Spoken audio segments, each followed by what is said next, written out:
안녕하세요. 저는 임지철이라고 합니다. 정말 어처구니 없던 제 이야기 좀 들어주세요. 그날은 창밖으로 보이는 감나무 잎사귀가 햇살에 반짝이는 참으로 평온한 주말 오후였죠. 하지만 그 평온은 제 사위놈, 전지훈이가 현관문을 열고 들어서는 순간 신기루처럼 사라져 버렸어요. 놈은 오자마자 소파에 보란듯이 드러눕더군요. 넥타이를 느슨하게 풀고는 앓는 소리를 내며 집안을 휙 둘러보는데 그 눈빛에는 못마땅함이 가득했습니다. 아버님, 이 집도 이제 연식이 꽤 돼서 그런가 우풍이 여전하네요. 수진이 어릴 때나 지금이나 바뀐 게 없어요. 이러다 집값 더 떨어지면 어쩌시려고 그럽니까? 제가 몇 번이나 말씀드렸잖아요. 정리하실 때 됐다고요. 이 집은 제 아내와 제가 평생을 바쳐 마련한 터전이고 제 딸 수진이를 곱게 키워낸 역사가 담긴 곳입니다. 그런 곳에 대고 놈은 마치 오래돼서 버려야 할 물건 취급하듯 말을 내뱉었죠. 저는 못 들은 척 들고 있던 신문을 넘겼습니다. 대꾸할 가치를 못 느꼈거든요. 제 그런 태도가 마음에 안 들었는지 사위놈은 혀를 차는 소리를 내더니 외손주 은준이를 불렀습니다. 은준아, 이리 와서 할아버지랑 놀아드려라. 아빠는 피곤해서 좀 쉬어야겠다. 올해 7살인 은준이는 제게는 눈에 넣어도 아프지 않을 손주였습니다. 하지만 요즘 들어 아이의 말과 행동이 어딘가 모르게 제 마음을 불편하게 할 때가 잦았죠. 아이는 제게 오라는 아빠의 말은 귓등으로도 듣지 않고 거실 한복판에서 최신형 태블릿으로 요란한 소리를 내며 게임에 빠져 있었습니다. 이문준, 아빠 말 안 들려? 할아버지 심심하시다잖아. 사위놈의 짜증 섞인 고함에 은준이는 마지못해 자리에서 일어났습니다. 그리고는 터벅터벅 제게 다가오더군요. 저는 신문을 접고 아이를 맞으려 미소를 지었습니다. 하지만 아이는 제게 오자마자 제가 보고 있던 신문을 휙 잡아채 구겨버렸어요. 할아버지, 이런 거 그만 좀 봐요. 저는 순간 당황했지만 아이의 장난이려니 생각하고 웃으며 말했습니다. 우리 은준이 하랩이랑 놀고 싶어서 그랬어. 이게 얼마나 재밌는 건데. 하지만 제 말을 들은 아이의 입에서 나온 대답은 제 가슴에 비수처럼 날아와 박혔습니다. 할아버지는 멍청해서 돈 못 벌잖아요. 우리 아빠가 그랬는데 이런 종이 쪼가리 본다고 돈이 나와요? 우리 아빠처럼 똑똑해야 돈 많이 버는 거라고요. 아이의 맑은 눈에는 어떤 악의도 없었습니다. 그저 보고 들은 대로 배운 대로 뱉어내는 것뿐이었죠. 그래서 더 아팠습니다. 거실의 공기가 순간 얼어붙었어요. 부엌에서 과일을 깎던 딸 수진이의 손이 멈칫하는 게 보였고 소파에 누워있던 사위놈은 헛기침을 하며 돌아눕더군요. 저는 구겨진 신문을 든 채로 잠시 은준이를 바라보았습니다. 아이의 얼굴 위로 저를 경멸하던 사위놈의 얼굴이 겹쳐 보였어요. 저는 화를 내지 않았습니다. 그저 아이의 눈을 똑바로 보고 낮은 목소리로 타일렀죠. 은준아. 할애비가 돈을 잘 벌고 못 벌고를 떠나서 어른에게 그런 말을 하는 건 아주 못된 행동이란다. 누가 너를 그렇게 가르쳤어? 제 목소리는 낮았지만 그 안에는 단호함이 실려 있었습니다.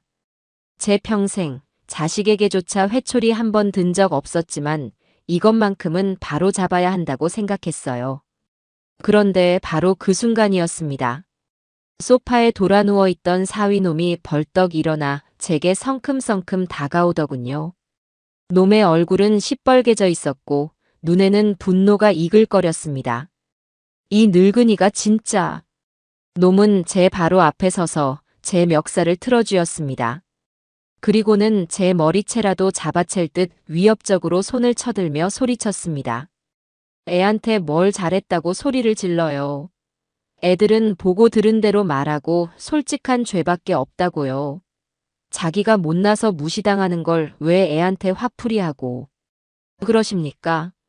대기 시대에 뒤처져서 돈 못 버는 게 팩트지. 그럼 거짓말이라도 가르칩니까? 순간 제 머릿속에 무언가가 툭 하고 끊어지는 소리가 들렸습니다. 평생을 땀 흘려 자식을 키우고 제 몫을 다하며 떳떳하게 살아온 제 인생이 저 버르장머리 없는 놈의 한마디에 송두리째 부정당하는 순간이었죠. 제 멱살을 잡은 손의 힘보다 제 가슴을 후벼 파는 그 말들이 더 아프고 분했습니다. 부엌에 서 있던 딸은 어쩔 줄 몰라 하며 여보, 그만해. 아빠한테 왜 그래? 라며 울먹이기만 할 뿐 놈을 말릴 생각조차 못하고 있었습니다.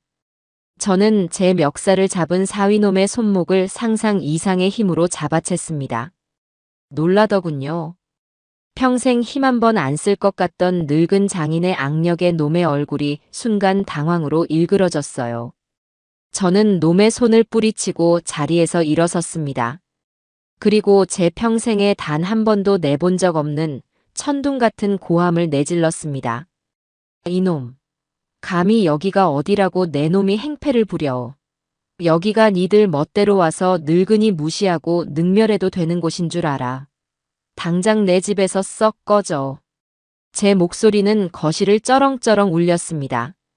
제 기세에 사위놈도 딸도 심지어 겁없이 날뛰던 은준이마저 그 자리에 얼어붙었습니다. 사위는 분이 안 풀리는 얼굴로 저를 노려보며 씩씩거렸지만 차마 더는 대들지 못했습니다. 놈은 제 눈에서 평소에 어수룩한 늙은이가 아닌 감히 범접할 수 없는 무언가를 본 것이겠죠. 두고 봅시다. 장인어른이라고 더는 안 참습니다. 놈은 비겁한 말 한마디를 남기고는 은준이의 손을 거칠게 잡아 끌고 현관으로 향했습니다. 딸 수진이는 울면서 제게 다가와 아빠 미안해. 제발 화 풀어. 응. 하고 매달렸지만 제 눈은 이미 딸을 보고 있지 않았습니다. 제 마음은 돌아선 지 오래였죠. 너도 가거라. 저런 놈을 남편이라고 편들고 제 아비가 수모를 당하는데도 말 한마디 못하는 너도 내 자식 아니다. 어서 저놈 따라 나가. 제 단호한 말에 딸은 결국 통곡하며 남편과 아들의 뒤를 따라 나섰습니다. 쾅 하고 현관문이 닫히는 소리가 제 심장에 대모처럼 박혔습니다. 집 안에는 무거운 정적만이 남았죠. 분노로 떨리던 몸이 서서히 차갑게 식어갔습니다. 저는 단순히 화를 낸 것이 아니었어요. 오늘 저는 제 손으로 썩어 문드러진 가지를 잘라낸 겁니다. 이제부터 이 전쟁은 시작된 것이죠. 저는 수화기를 들었습니다. 그리고 30년 지기 용산서 강력반에서 이름 날리던 박 반장에게 전화를 걸었습니다. 박형씨, 나 임지철이요. 오랜만이지. 다름이 아니라 사람 하나만 좀 알아봐줘야겠소. 내 사위 전지훈이라는 놈이요. 아주 샅샅이 먼지 한 톨까지 다 털어봐 주시오. 수화기 너머 박 반장의 의아한 목소리가 들려왔지만 제 목소리는 얼음장처럼 차갑고 흔들림이 없었습니다. 이제 판은 새로 짜여야 했습니다. 그리고 그 판은 저 임지철이 짜는 판이 될 겁니다. 딸내 가족이 쫓겨나듯 사라진 집은 유령이라도 나올 것처럼 고요했습니다. 저는 한참을 그 자리에 서서 닫힌 현관문만 바라보았죠. 분노가 지나간 자리에 허탈함과 함께 서늘한 결심이 자리 잡기 시작했어요. 저는 소파에 앉아 눈을 감았습니다. 제 멱살을 잡던 사위놈의 오만한 얼굴, 제 아비의 수모를 외면하던 딸의 겁먹은 얼굴, 그리고 할아버지는 멍청해서 돈 못 벌잖아요 라던 어린 손주의 얼굴이 차례로 떠올랐습니다. 이것은 단순한 해프닝이 아니었어요. 골물대로 골마 터져버린 환부였죠. 이대로 두면 온몸으로 독이 퍼져 제 가문 전체가 무너질 것이 분명했습니다. 박 반장과의 통화를 마친 뒤 저는 낡은 찬장을 열었습니다. 그 안에는 제가 남대문 시장에서 장사를 시작할 때부터 썼던 낡은 금전 출납부와 수첩들이 빼곡히 쌓여 있었죠. 사람들은 제가 평생 시장 바닥에서 굳은 일만 한 촌노인 줄 알지만 그건 제 반쪽만 아는 소리입니다. 저는 사람을 상대로 물건을 파는 장사를 수십 년 했어요. 그것도 대한민국에서 가장 악착같고 약삭 빠른 장사치들이 모인다는 남대문 시장에서 말입니다. 물건을 보는 눈보다 사람을 보는 눈을 먼저 키워야 살아남는 곳이죠. 저는 그곳에서 독사라 불렸습니다. 한번 물면 절대 놓지 않고 상대의 눈빛만 봐도 그 속의 거짓과 탐욕을 꿰뚫어 본다고 해서 붙여진 별명이었죠. 저는 낡은 수첩을 펼쳤습니다. 그 안에는 제가 평생 만나온 수많은 사람들의 특징과 그들을 상대했던 저만의 방식이 깨알 같은 글씨로 적혀 있었어요. 눈을 마주치지 못하고 자꾸 코를 만지는 자는 거짓을 말하고 있다.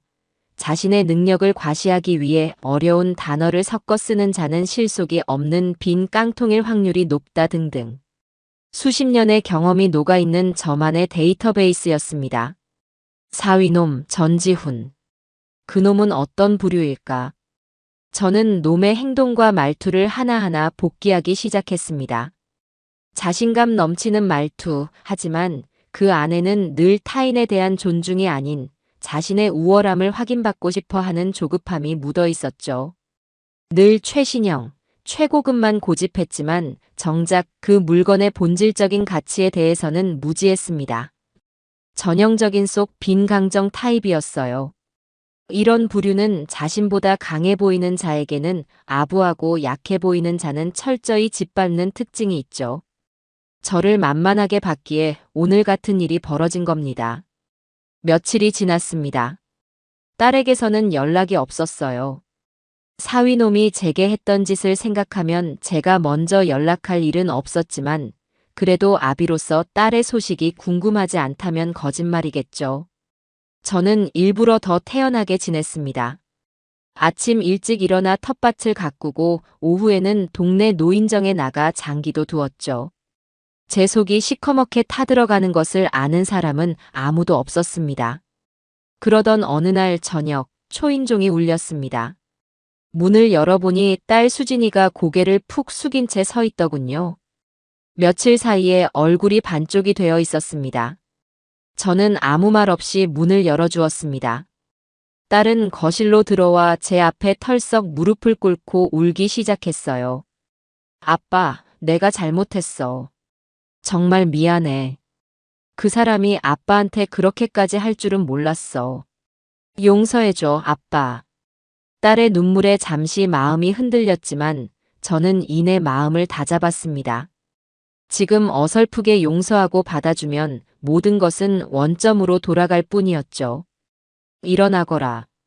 네가 정말 미안했다면 그날 그놈의 뺨이라도 한 대 후려치고 내 앞에 섰어야지. 이제 와서 우는 건 무슨 신보냐. 제 차가운 말에 딸의 울음소리가 더 커졌습니다. 한참을 울던 딸은 겨우 눈물을 그치고 조심스럽게 본론을 꺼내기 시작했습니다. 역시나 그저 사과하러 온 것이 아니었어요.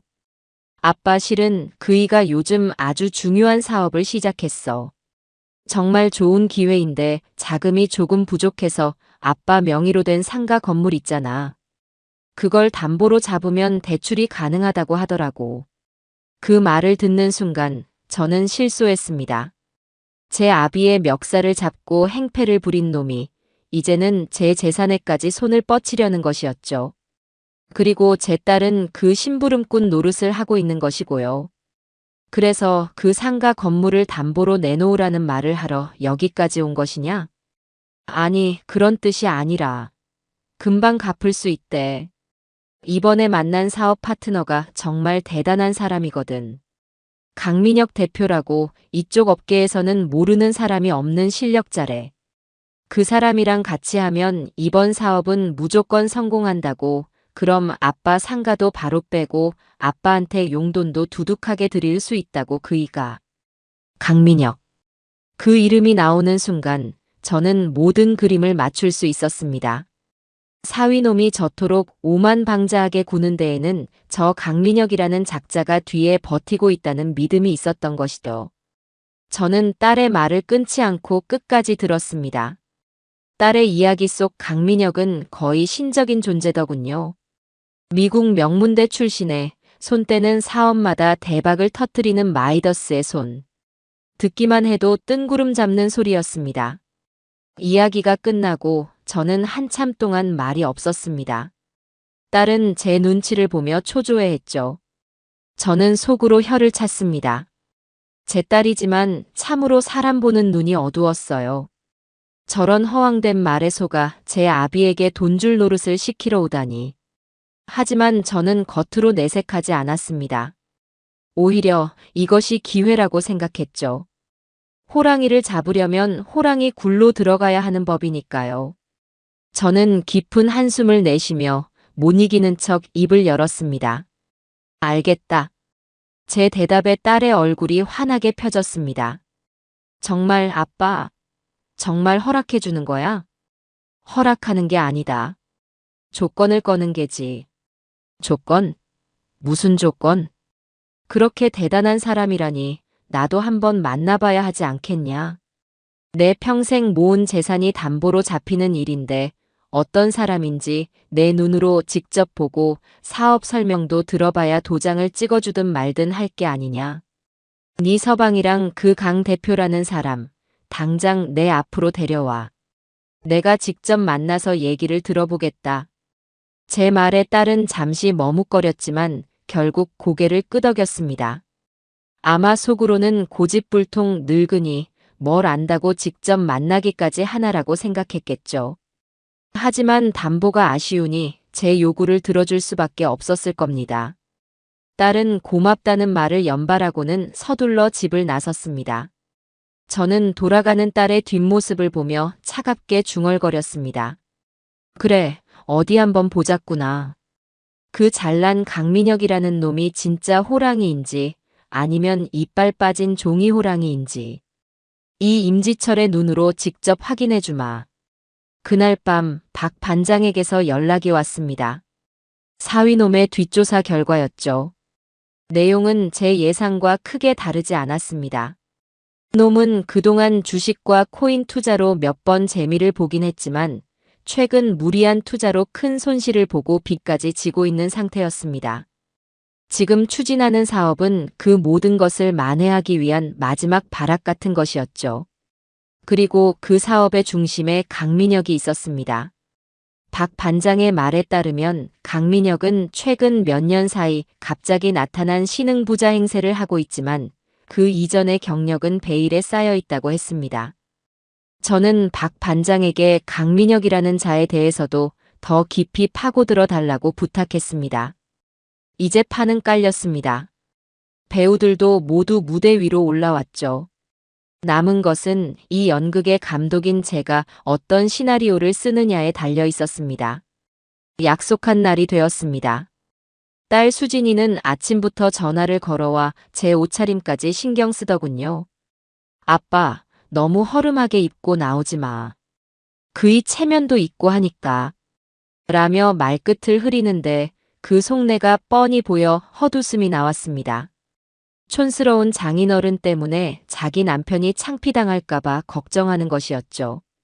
저는 일부러 더 낡고 빛바랜 잿빛 점퍼를 꺼내 입었습니다. 무릎 나온 추리닝 바지에 시장에서 10,000원 주고 산 낡은 운동화까지 챙겨 신었죠. 상대를 방심하게 만드는 가장 좋은 방법은 스스로를 최대한 낮추고 어수룩하게 보이는 것이니까요. 약속 장소는 시내에서 가장 비싼 한정식 집의 별실이었습니다. 문을 열고 들어서자 사위놈 전지훈이와 딸 수진이가 먼저 와서 앉아 있더군요. 사위놈은 저를 보자마자 인상을 찌푸렸지만 곧 표정을 바꾸고 억지 웃음을 지었습니다. 아버님 오셨습니까? 아이고, 옷차림이 그게 뭡니까? 제가 좋은 옷이라도 한 벌 해드렸어야 하는데. 말은 저렇게 하지만 눈빛은 거짓골을 하고 와서 쪽팔리게 한다고 말하고 있었죠.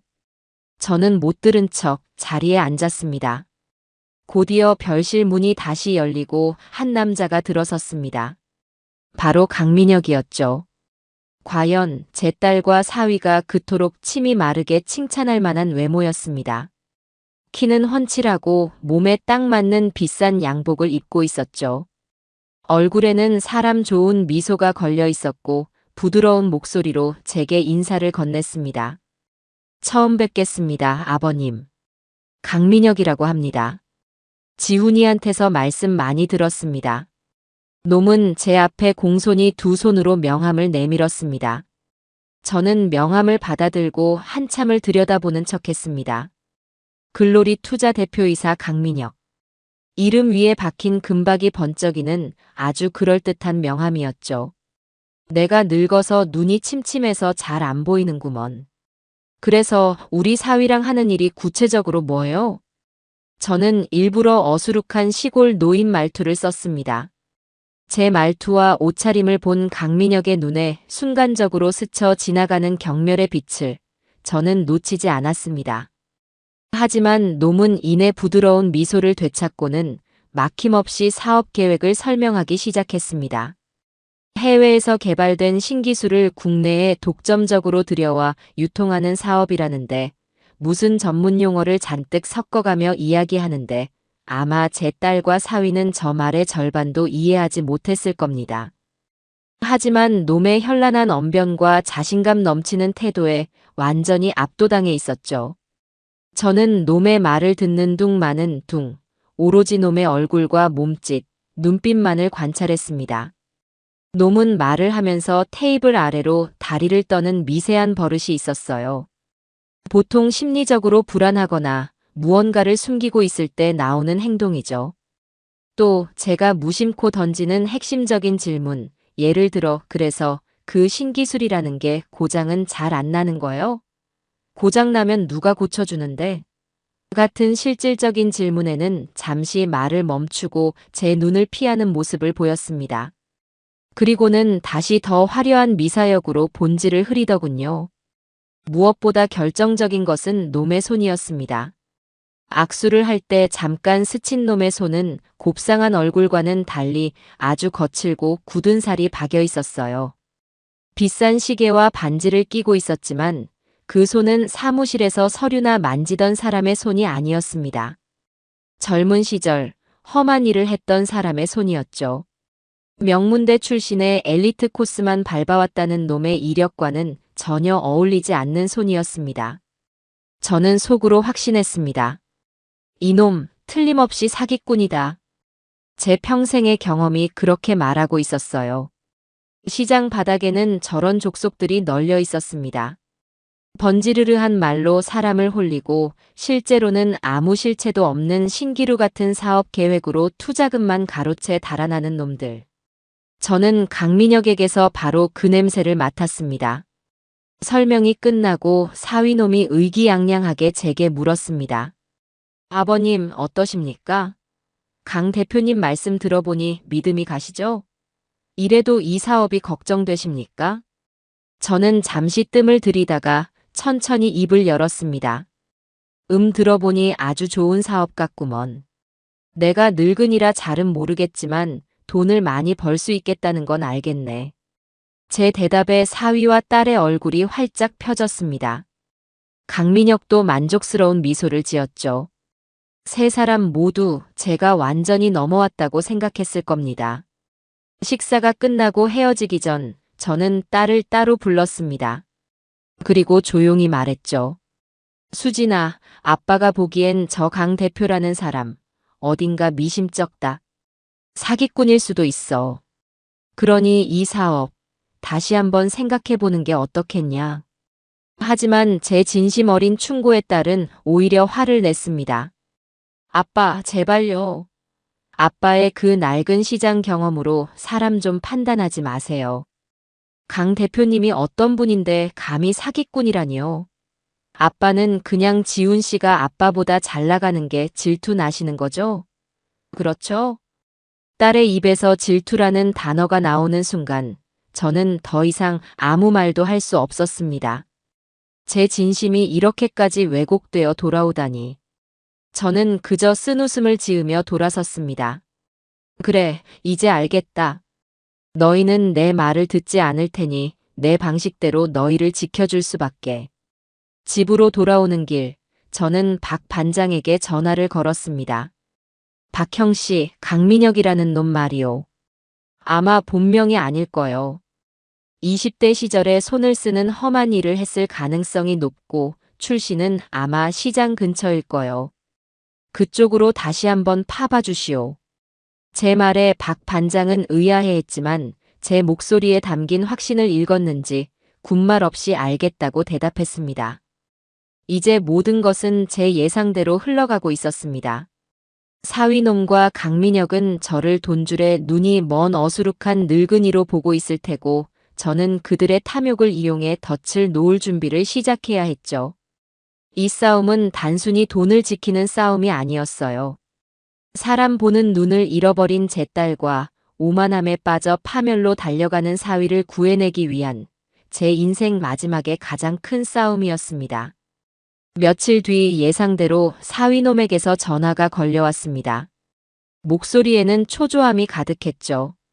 아버님, 그날 강 대표님 만나 뵙고 오셨는데 도장은 언제쯤 찍어주실 생각이십니까? 시간이 별로 없습니다. 지금 투자금이 들어와야 다음 단계로 진행할 수가 있어요. 저는 일부러 느긋하게 대답했습니다. 허허, 뭘 그리 서두르나. 큰돈이 오가는 일인데 신중해야지. 내가 서류 같은 건 까막눈이라 며칠 더 들여다봐야 마음이 놓일 것 같네. 수화기 너머로 사위놈이 답답하다는 듯 한숨을 쉬는 소리가 들렸습니다. 저는 속으로 쾌재를 불렀죠. 조급해지는 쪽은 놈들이었고 저는 그들의 조급함을 이용해 제가 원하는 것을 얻어내야 했습니다. 며칠 동안 저는 일부러 전화를 피하기도 하고 받아도 엉뚱한 소리를 하며 놈들의 애를 태웠습니다. 오늘 텃밭에 심은 고추가 아주 실하게 열렸어. 같은 소리를 늘어놓으면 사위놈은 거의 미치기 일보 직전이더군요. 결국 사위놈이 딸과 함께 다시 집으로 찾아왔습니다. 이번에는 빈손이 아니었죠. 비싼 한우 세트와 고급 과일 바구니를 들고 와서는 제 앞에 넙죽 큰 절까지 올렸습니다. 아버님, 지난번에는 제가 정말 죽을 죄를 지었습니다. 아버님 마음 상하게 해드린 거 정말 죄송합니다. 부디 노여움 푸시고 저 좀 한 번만 도와주십시오. 그 모습이 어찌나 가증스럽던지 헛구역질이 날 뻔했지만 꾹 참았습니다. 저는 못 이기는 척 놈의 절을 받았습니다. 그리고는 마침내 도장을 찍어주겠다고 말했죠. 사위와 딸의 얼굴에 안도와 기쁨의 빛이 스쳐 지나갔습니다. 하지만 제 이야기는 아직 끝나지 않았어요. 그래, 내 도장을 찍어주마. 니들 말대로 이게 우리 가족이 다 같이 잘 살 수 있는 기회라면 이 늙은이가 힘을 보태야지. 저는 자리에서 일어나 안방으로 들어갔습니다. 그리고 장롱 깊숙한 곳에 숨겨두었던 통장 꾸러미를 들고 나왔죠. 제 평생 모은 노후 자금이었습니다. 통장들을 테이블 위에 올려놓자 사위놈의 눈이 탐욕으로 번들거리는 것이 보였습니다. 아버님, 이건 내 전 재산이다. 어차피 늙은이가 쥐고 있어봐야 똥밖에 더 되겠냐. 이왕 도와주는 거 화끈하게 밀어주마. 이 돈까지 전부 그 사업에 투자하겠다. 제 폭탄 선언에 사위와 딸은 입을 떡 벌렸습니다. 아마 상상도 못했을 겁니다. 그저 상가 건물 담보나 겨우 얻어낼 줄 알았는데 제 전 재산까지 굴러들어오니 정신을 못 차리는 것 같았어요.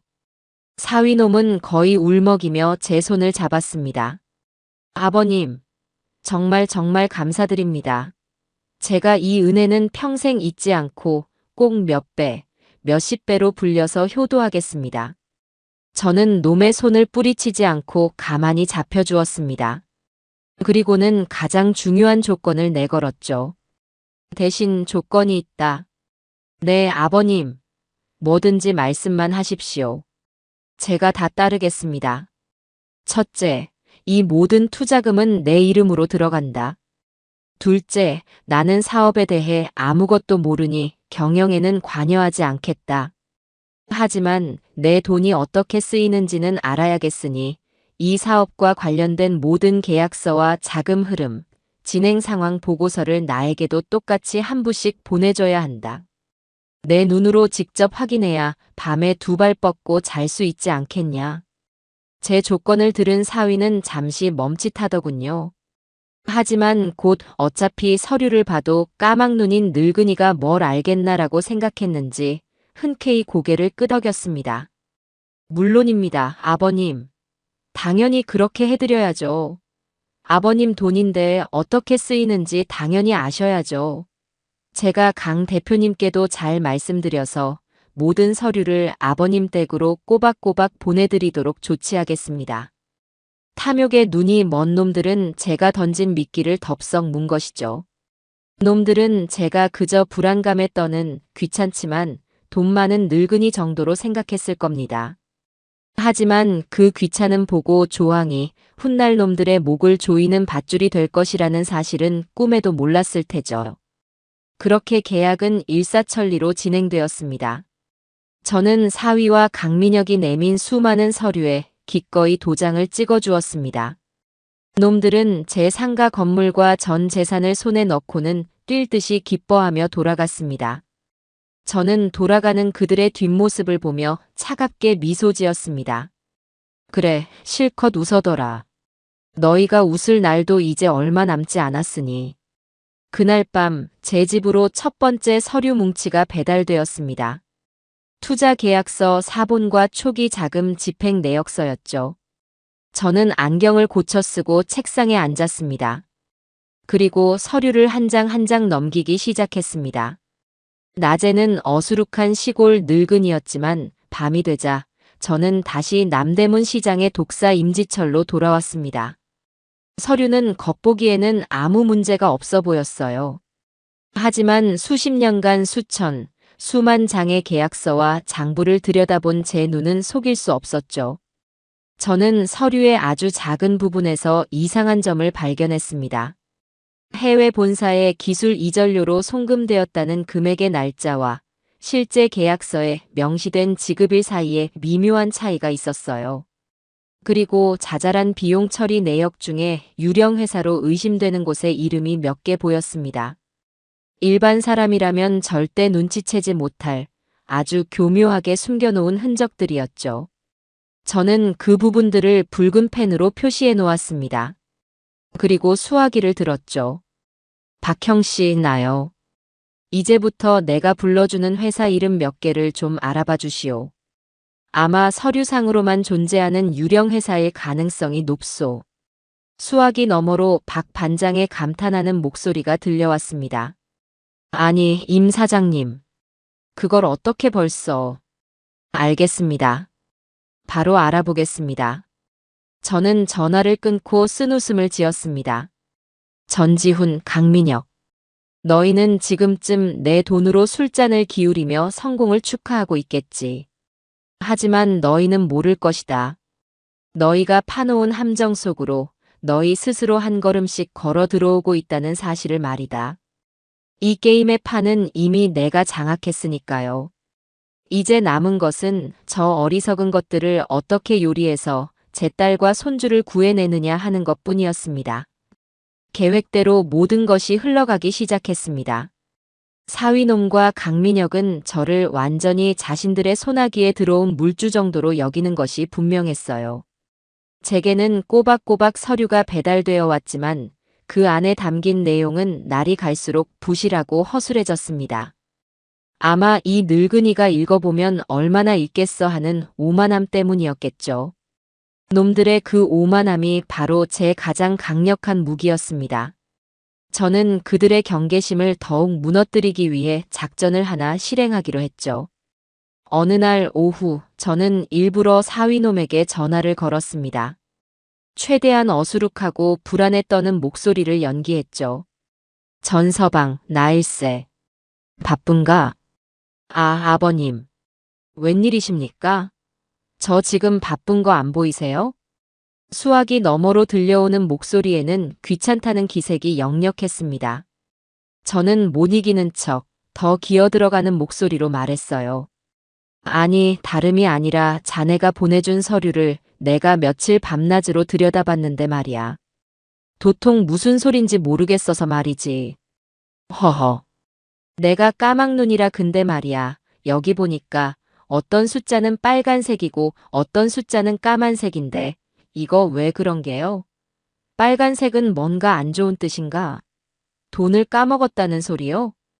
제 질문을 들은 사위놈이 기가 차다는 듯이 웃는 소리가 들려왔습니다. 아버님, 하하, 정말 모르셔서 물으시는 겁니까?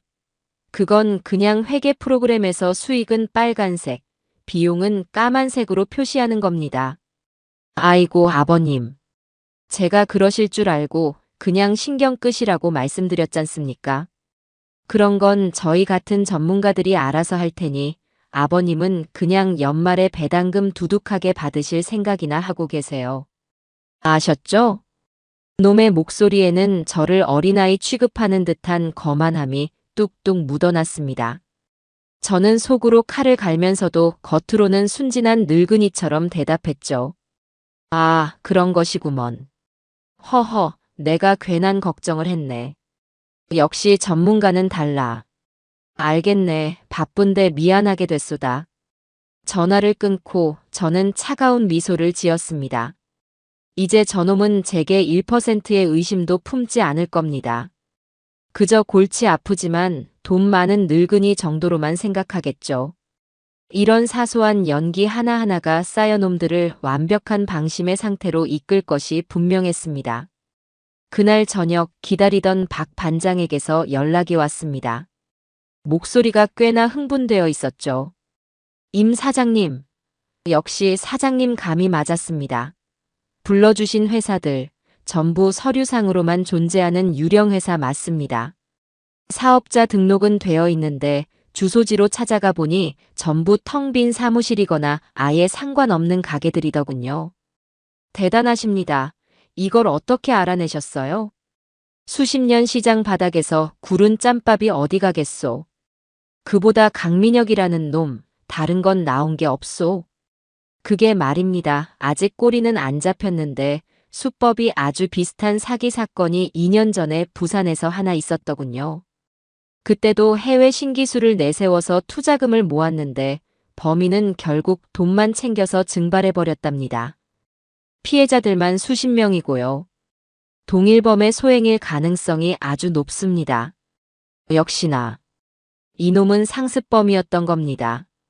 저는 박 반장에게 부산 사건의 피해자들을 수소문해달라고 부탁했습니다. 결정적인 증언을 해줄 사람이 필요했으니까요. 모든 조각이 하나씩 제자리로 맞춰지고 있었죠. 며칠 뒤 딸 수진이가 오랜만에 집으로 찾아왔습니다. 이번에는 빈손이 아니었죠.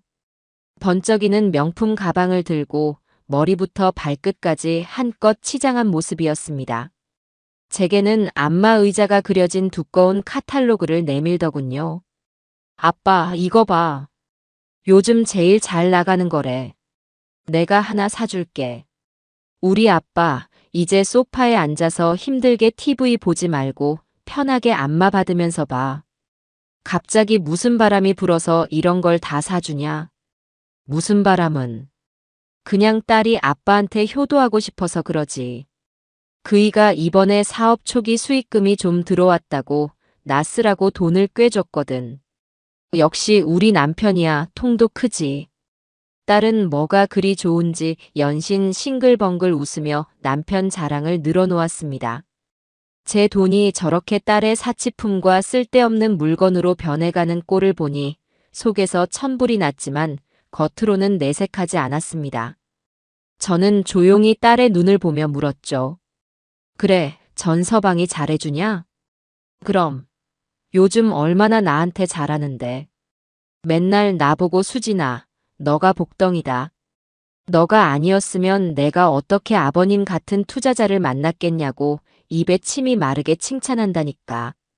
돈 때문이 아니고. 제 무심한 한마디에 딸의 얼굴에서 웃음기가 싹 가셨습니다. 아빠, 또 그런다. 왜 그렇게 사람 마음을 삐딱하게 봐? 그이가 아빠한테 얼마나 고마워하는데. 아빠는 그냥 우리가 잘 되는 게 싫은 거지. 역시나. 제 딸은 이미 탐욕이라는 독에 깊이 중독되어 있었습니다. 남편이 벌어다주는 돈의 달콤함에 취해 그 돈의 출처나 남편의 인성 같은 건 안중에도 없었죠. 저는 더 이상 딸과 말을 섞지 않았습니다. 말이 통하지 않는 사람에게는 말이 아닌 결과로 보여주는 수밖에 없었으니까요. 딸이 돌아가고 저는 딸이 주고 간 안마 의자 카탈로그를 말없이 쓰레기통에 처박았습니다. 저런 안락한 의자보다 제게는 지금 딱딱한 책상 의자가 더 필요했습니다. 놈들의 거짓과 위선으로 가득 찬 서류 더미 속에서 진실을 찾아내야 했으니까요. 저는 밤늦게까지 책상에 앉아 놈들이 보내온 새로운 서류 뭉치를 뒤적였습니다. 그리고 그 안에서 놈들의 발목을 잡을 또 하나의 결정적인 단서를 발견하게 되었죠. 두 번째로 배달된 서류 뭉치는 처음 것보다 훨씬 두꺼웠습니다. 사업이 순조롭게 진행되고 있다는 것을 보여주기 위함이었겠죠. 저는 밤이 깊어지기를 기다렸다가 조용히 서재로 들어가 서류들을 펼쳤습니다. 사위놈과 강민혁은 제가 이 서류들을 그저 장식품처럼 쌓아두기만 할 거라고 생각했겠지만 저는 돋보기를 꺼내 들고 글자 하나하나, 숫자 하나하나를 꼼꼼하게 뜯어보기 시작했습니다. 놈들의 오만함은 서류 곳곳에 흔적을 남겨놓았더군요. 특히 제 눈길을 사로잡은 것은 업무 추진비라는 항목으로 처리된 영수증들이었습니다. 해외 바이어 접대라는 명목으로 첨부된 영수증은 최고급 호텔 레스토랑에서 발행된 것이었는데 결제 시간이 현지 시각으로 새벽 3시였습니다. 세상 어느 바이어가 새벽 3시에 식사를 하며 계약을 논한단 말입니까? 필시 저희 돈으로 저희 몰래 유흥을 즐긴 것이 틀림없었죠. 또 다른 영수증은 시제품 성능 테스트를 위한 제주도 출장이라며 첨부된 것이었습니다. 하지만 영수증이 발행된 곳은 연구소가 아닌 제주도에서 가장 비싼 골프 클럽과 특급 호텔의 스위트룸이었죠. 저는 헛웃음을 참을 수 없었습니다. 이놈들은 저를 완벽한 봉이자 눈뜬 장님으로 여기고 있는 것이 분명했어요. 저는 그 영수증들을 따로 복사해 두었습니다. 훗날 놈들의 파렴치함을 만천하에 공개할 중요한 증거 자료가 될 테니까요. 며칠 뒤 딸이 은준이를 제게 잠시 맡기고 외출을 했습니다. 친구들과 백화점에 쇼핑을 간다고 한껏 멋을 부리고 나섰죠. 거실에는 저와 은준이 단둘만 남았습니다. 은준이는 여전히 제게 쌀쌀맞게 굴었지만 저는 아무렇지 않은 척 아이에게 말을 걸었습니다. 은준아, 하랩이랑 재미있는 거 한번 해볼까? 재미있는 거? 뭔데요? 로봇 사줄 거예요? 로봇보다 더 재미있는 거지. 이리 와보렴. 저는 아이를 데리고 텃밭으로 나갔습니다. 그리고 작은 모종삽을 아이의 손에 쥐어주었죠. 자, 이걸로 여기 땅을 한번 파보렴. 아주 조심스럽게, 깊숙하게 말이야. 은준이는 흙 묻는 게 싫다며 처음에는 투덜거렸지만 이내 호기심이 발동했는지 조심스럽게 땅을 파기 시작했습니다. 한참을 팠을까 땅속에서 동글동글한 감자들이 모습을 드러냈습니다. 은준이의 눈이 휘둥그레졌죠. 우와, 할아버지, 이게 뭐예요? 땅에서 돌멩이가 나와요. 허허, 돌멩이가 아니라 감자란다. 은준이가 먹는 과자도 이걸로 만드는 게지. 하래비가 봄에 작은 감자 한 알을 심었는데 이렇게 많은 아기 감자들을 만들어낸 게야.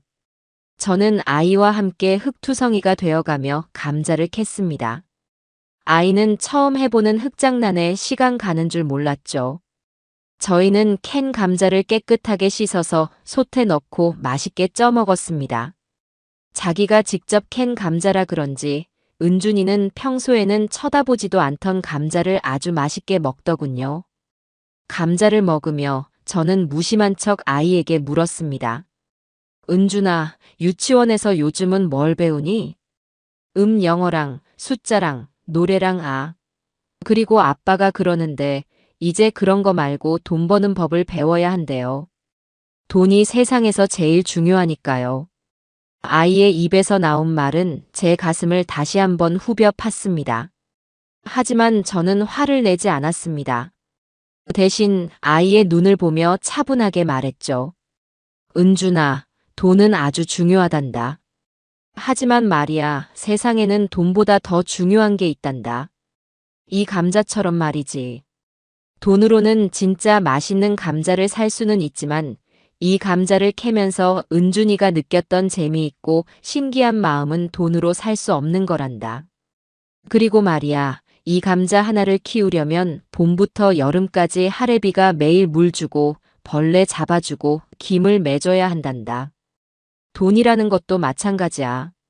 이렇게 정성을 들이고 땀을 흘려서 정직하게 번 돈이라야 진짜 네 돈이 되는 거란다. 아빠처럼 쉽게 버는 돈은 쉽게 사라져버릴 수도 있단다. 제 말이 어려웠는지 은준이는 그저 눈만 껌뻑였습니다. 하지만 저는 아이의 마음속에 작은 씨앗 하나가 심어졌기를 바랐습니다. 돈이 최고라고 가르치는 아빠의 말과 정성과 땀의 가치를 이야기하는 할아버지의 말 사이에서 아이가 스스로 생각할 수 있는 작은 계기가 되기를 바랐던 것이죠. 그날 오후 저는 예고 없이 사위놈의 사무실을 찾아가기로 마음먹었습니다. 텃밭에서 캔 감자를 한 바구니 싸들고 손주와 사위에게 간식을 가져다주는 인정 많은 장인 행세를 할 작정이었죠. 박 반장을 통해 알아낸 사무실 주소는 강남의 번쩍이는 빌딩이었습니다. 저는 일부러 허름한 제 트럭을 몰고 그 빌딩의 지하 주차장으로 들어갔습니다. 사무실은 빌딩의 꼭대기층에 있었습니다. 글로리 투자라는 금색 명패가 아주 그럴듯하게 붙어 있었죠. 하지만 자동문을 열고 들어서는 순간 저는 위화감을 느꼈습니다. 사무실은 겉보기에는 아주 넓고 화려했지만 그 안에 일하는 직원은 단 한 명도 없었습니다.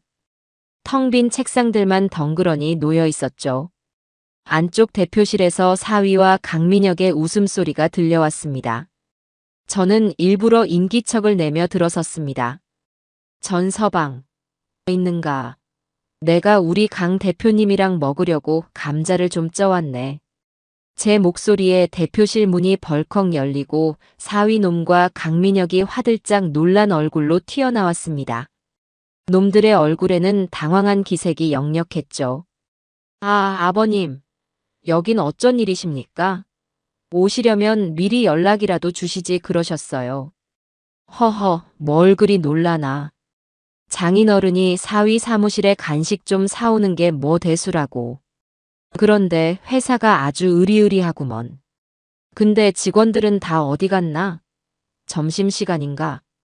제 질문에 강민혁이 능숙하게 둘러댔습니다. 아, 저희는 소수 정예로 일하는 최첨단 시스템이라 대부분 재택근무를 하고 있습니다, 아버님. 하하. 말도 안 되는 변명이었죠. 저는 모르는 척 감자 바구니를 테이블 위에 내려놓았습니다. 그리고 놈들이 당황한 틈을 타 사무실을 천천히 둘러보는 척하며 대표실 안을 곁눈질했습니다.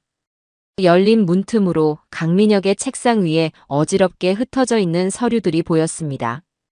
그리고 그 서류들 위에는 제가 투자한 사업 계획서가 아닌 전혀 다른 이름의 사업 계획서가 여러 개 놓여 있었습니다. 이놈은 제 사위뿐만 아니라 동시에 여러 사람을 상대로 사기 행각을 벌이고 있는 것이 틀림없었습니다.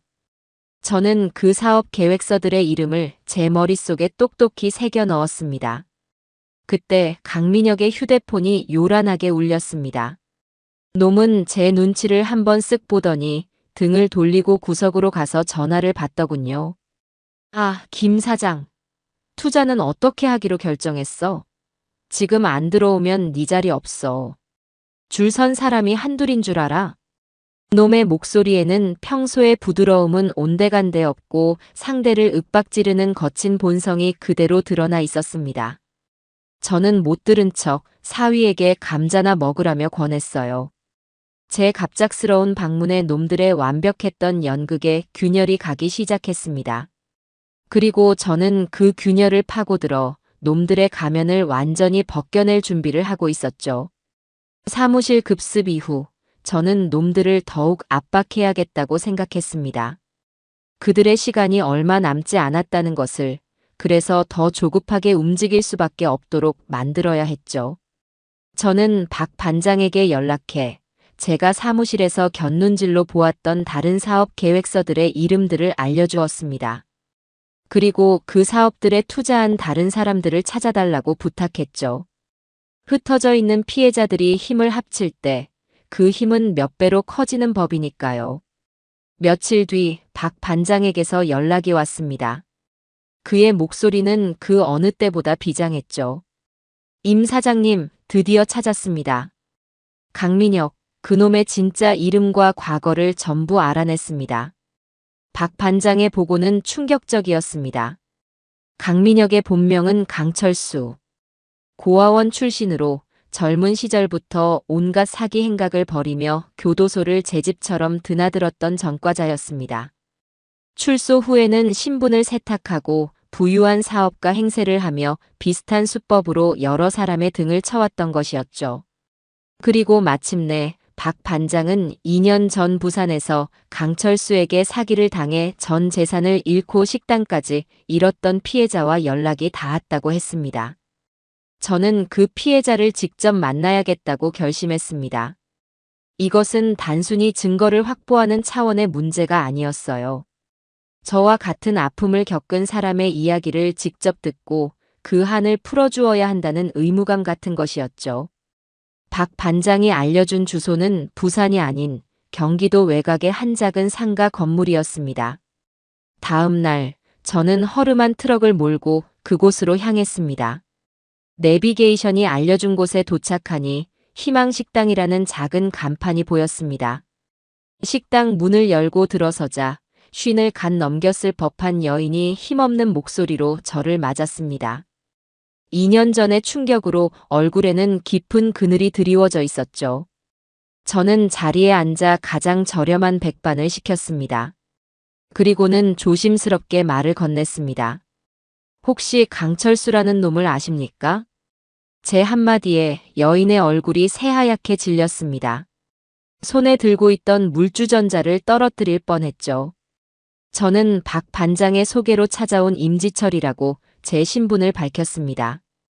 여인은 한참을 저를 경계의 눈빛으로 바라보더니 이내 깊은 한숨을 내쉬며 자신의 이야기를 털어놓기 시작했습니다. 그녀는 부산에서 꽤 큰 규모의 돼지국밥 식당을 운영하며 아들, 딸을 키워낸 억척스러운 여인이었습니다. 그러던 어느 날 강철수가 손님으로 찾아왔다고 했죠. 그는 자신을 재미교포 펀드 매니저라고 소개하며 그녀의 식당을 전국적인 프랜차이즈로 만들어주겠다고 접근했다고 합니다. 그의 번지르르한 외모와 현란한 말솜씨에 평생 장사만 알고 살았던 순박한 여인은 속수무책으로 넘어갈 수밖에 없었죠. 그놈 말만 믿고 가게랑 집까지 담보로 잡아서 평생 모은 돈을 전부 그놈한테 갖다 바쳤지에. 곧 미국에서 큰 투자금이 들어온다. 본사 건물을 지어야 한다. 그놈이 시키는 대로 다 했어에. 그런데 어느 날 그놈이 갑자기 사라져버린 거라에. 전화기도 꺼져 있고 사무실도 텅 비어 있고. 그때 알았지에. 내가 단단히 속았구나. 여인은 결국 식당도 집도 모두 잃고 빚더미에 올라앉았습니다. 충격으로 남편은 세상을 떠났고 그녀는 이곳 경기도 변두리까지 흘러들어와 작은 식당을 하며 근근히 살아가고 있다고 했습니다. 그녀의 기구한 사연을 듣는 내내 제 주먹은 저도 모르게 굳게 쥐어졌습니다. 그녀의 얼굴 위로 만약 제가 나서지 않았다면 모든 것을 잃고 절망에 빠졌을 제 딸 수진이의 얼굴이 겹쳐 보였기 때문입니다. 제가 그놈을 잡을 겁니다. 제 단호한 말에 여인은 힘없이 고개를 저었습니다.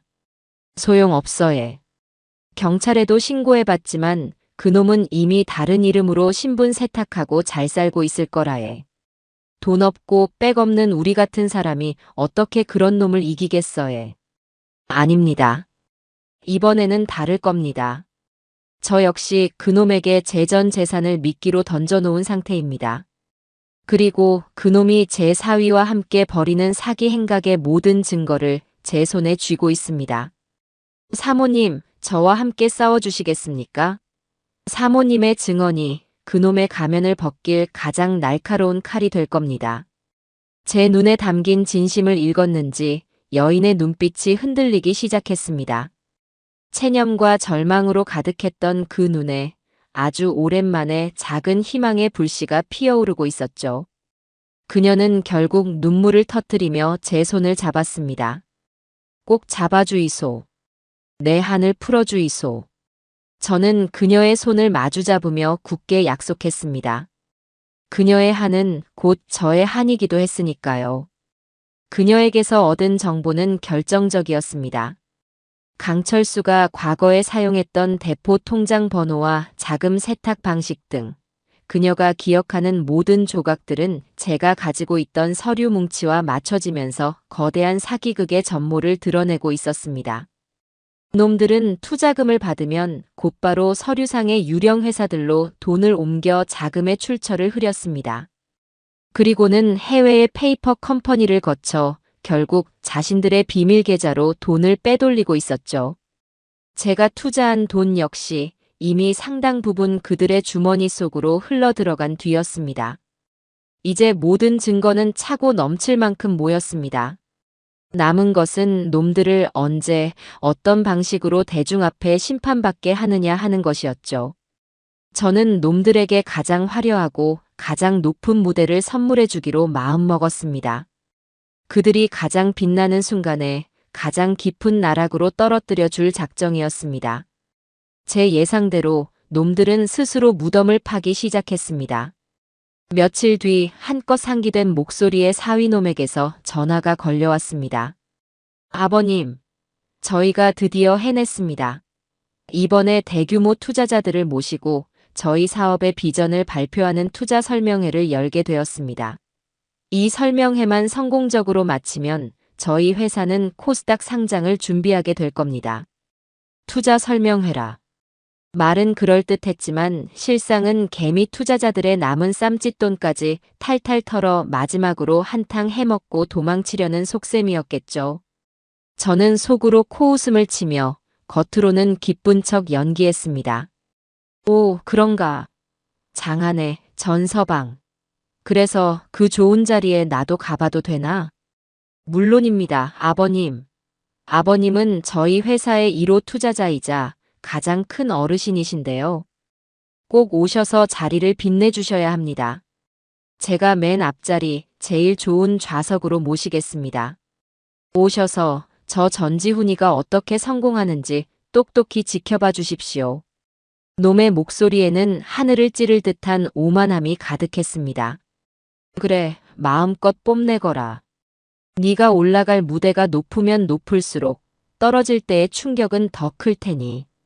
저는 흔쾌히 참석하겠다고 약속했습니다. D-데이는 그렇게 정해졌죠. 투자 설명회를 이틀 앞둔 날, 저는 딸 수진이를 따로 불러냈습니다. 제 인생에서 어쩌면 제 딸에게 주는 마지막 기회일지도 모른다고 생각했기 때문입니다. 저희는 어릴 적 딸과 함께 자주 가던 작은 찻집에서 만났습니다. 딸은 여전히 남편의 성공에 대한 기대로 부풀어 있었습니다. 아빠도 봤지? 그이가 얼마나 대단한 사람인지. 이제 우리 은준이도 기죽지 않고 남부럽지 않게 키울 수 있게 됐어. 다 아빠가 도와준 덕분이야. 저는 아무 말 없이 차만 마셨습니다. 그리고는 조용히 딸의 눈을 보며 말했죠. 수진아. 응, 아빠. 이틀 뒤에 열리는 그 투자 설명회 말이다. 그날은 네 남편의 꿈이 이루어지거나 혹은 산산조각 나는 날이 될 게다.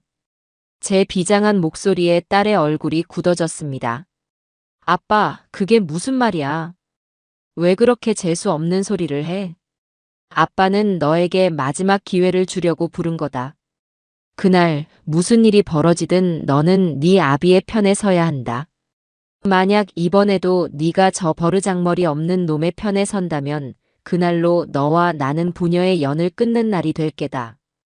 똑똑히 알아듣거라. 이것은 부탁이 아니라 경고다. 저는 제 평생 딸에게 해본 적 없는 무서운 얼굴로 단호하게 말했습니다. 딸은 제 기세에 눌려 아무 말도 하지 못하고 겁먹은 눈으로 저를 바라보기만 했습니다. 저는 그 눈빛에서 아직도 망설임과 의심을 읽었습니다. 제 딸은 끝까지 제 믿음에 답하지 못했던 것이죠. 저는 조용히 찻값을 계산하고 자리에서 일어났습니다. 마지막 기회는 주었으니 선택은 이제 온전히 딸의 몫이었습니다. 설명회 전날 밤. 저는 박 반장과 희망식당의 여사장님을 제 집으로 불렀습니다. 저희는 밤늦게까지 마지막 작전을 점검했습니다. 박 반장은 강철수의 범죄 기록과 출입국 기록 등 법적인 증거들을 모두 확보해 두었고, 여사장님은 담담하지만 단호한 목소리로 자신이 겪었던 모든 일을 카메라 앞에서 증언하여 영상으로 남겼습니다. 저는 놈들이 투자자들에게 보여줄 화려한 사업 계획 발표 자료에 맞서 저희만의 진실 발표 자료를 만들었습니다. 첫 장에는 강민혁, 아니 강철수의 뻔뻔한 얼굴 사진을 띄우고, 다음 장에는 그의 화려한 전과 기록을, 그리고 그에게 모든 것을 잃고 절망에 빠졌던 피해자들의 눈물 섞인 증언 영상을 담았습니다. 놈들이 제시하는 장밋빛 미래와 그 이면에 숨겨진 시커먼 진실을 극명하게 대비시켜 보여줄 작정이었습니다. 모든 준비가 끝났습니다. 자료가 담긴 USB를 손에 쥐자 이상하게도 마음이 차분해졌습니다. 분노나 증오보다는 이 모든 것을 제자리로 돌려놓아야 한다는 무거운 책임감이 제 어깨를 눌렀죠. 저는 창밖의 어둠을 바라보았습니다. 내일이면 저 어둠이 걷히고 밝은 해가 떠오를 겁니다. 그리고 그 해는 어떤 이에게는 영광의 아침이, 또 어떤 이에게는 심판의 아침이 되겠죠. 저는 제 평생의 지혜와 경험을 모두 걸고 이 길고 긴 싸움의 마지막 장을 준비하고 있었습니다. 투자 설명회가 열리는 날이 밝았어요. 저는 아침 일찍 일어나 찬물에 세수를 하고 장롱에서 가장 깨끗하지만 가장 낡은 제 아내와 처음 맞췄던 양복을 꺼내 입었습니다. 비싼 옷은 아니었지만 제 평생의 정직함과 땀이 배어있는 갑옷 같은 옷이었죠. 화려한 놈들의 잔치에 어울리지 않는 제 초라한 행색은 오히려 그들의 허영과 탐욕을 더욱 선명하게 비추는 거울이 될 것이었습니다. 설명회가 열리는 곳은 시내에서 가장 호화로운 호텔의 그랜드 볼룸이었습니다. 입구에서부터 번쩍이는 샹들리에와 붉은 카펫이 저를 맞더군요. 이미 수많은 사람들이 모여 샴페인 잔을 기울이며 들뜬 목소리로 이야기를 나누고 있었습니다. 그들의 얼굴에는 하나같이 탐욕이라는 두 글자가 선명하게 새겨져 있었죠. 쉬운 돈, 빠른 성공에 대한 맹목적인 기대가 그들의 눈을 멀게 하고 있었습니다. 저는 그들을 한심하게 바라보며 조용히 제 이름이 적힌 좌석으로 향했습니다. 맨 앞자리, 무대가 가장 잘 보이는 중앙이었습니다. 사위놈이 저를 과시용으로 앉혀놓은 자리였죠. 잠시 후 제 딸 수진이와 사위 전지훈이 주인공처럼 등장했습니다. 딸은 어깨가 훤히 드러나는 화려한 드레스를 입고 있었고, 사위놈은 머리에 기름을 잔뜩 발라 빗어 넘기고는 의기양양하게 사람들과 인사를 나누더군요. 제게 다가온 사위는 제 옷차림을 위아래로 훑어보더니 노골적으로 인상을 찌푸렸습니다. 아버님, 제가 어제 사람 보내서 양복 한 벌 넣어드리지 않았습니까? 왜 또 그 낡은 옷을 입고 오셨어요? 오늘 같은 중요한 날에 저까지 없어 보이게 왜 이러십니까? 나는 이 옷이 내게 가장 잘 어울리고 또 가장 편하다. 니들 눈에 없어 보이는 건 내 옷 때문이 아니라 니들 마음에 교만이 가득 찼기 때문이겠지. 제 차가운 말에 사위놈의 얼굴이 굳었지만 주변의 시선을 의식해 더는 말을 잇지 못하고 돌아섰습니다. 딸 수진이는 불안한 눈으로 저와 남편을 번갈아 보더군요. 저는 딸에게 아무런 눈길도 주지 않았습니다. 이미 제 경고를 무시한 딸에게 더 이상 해줄 말은 없었으니까요.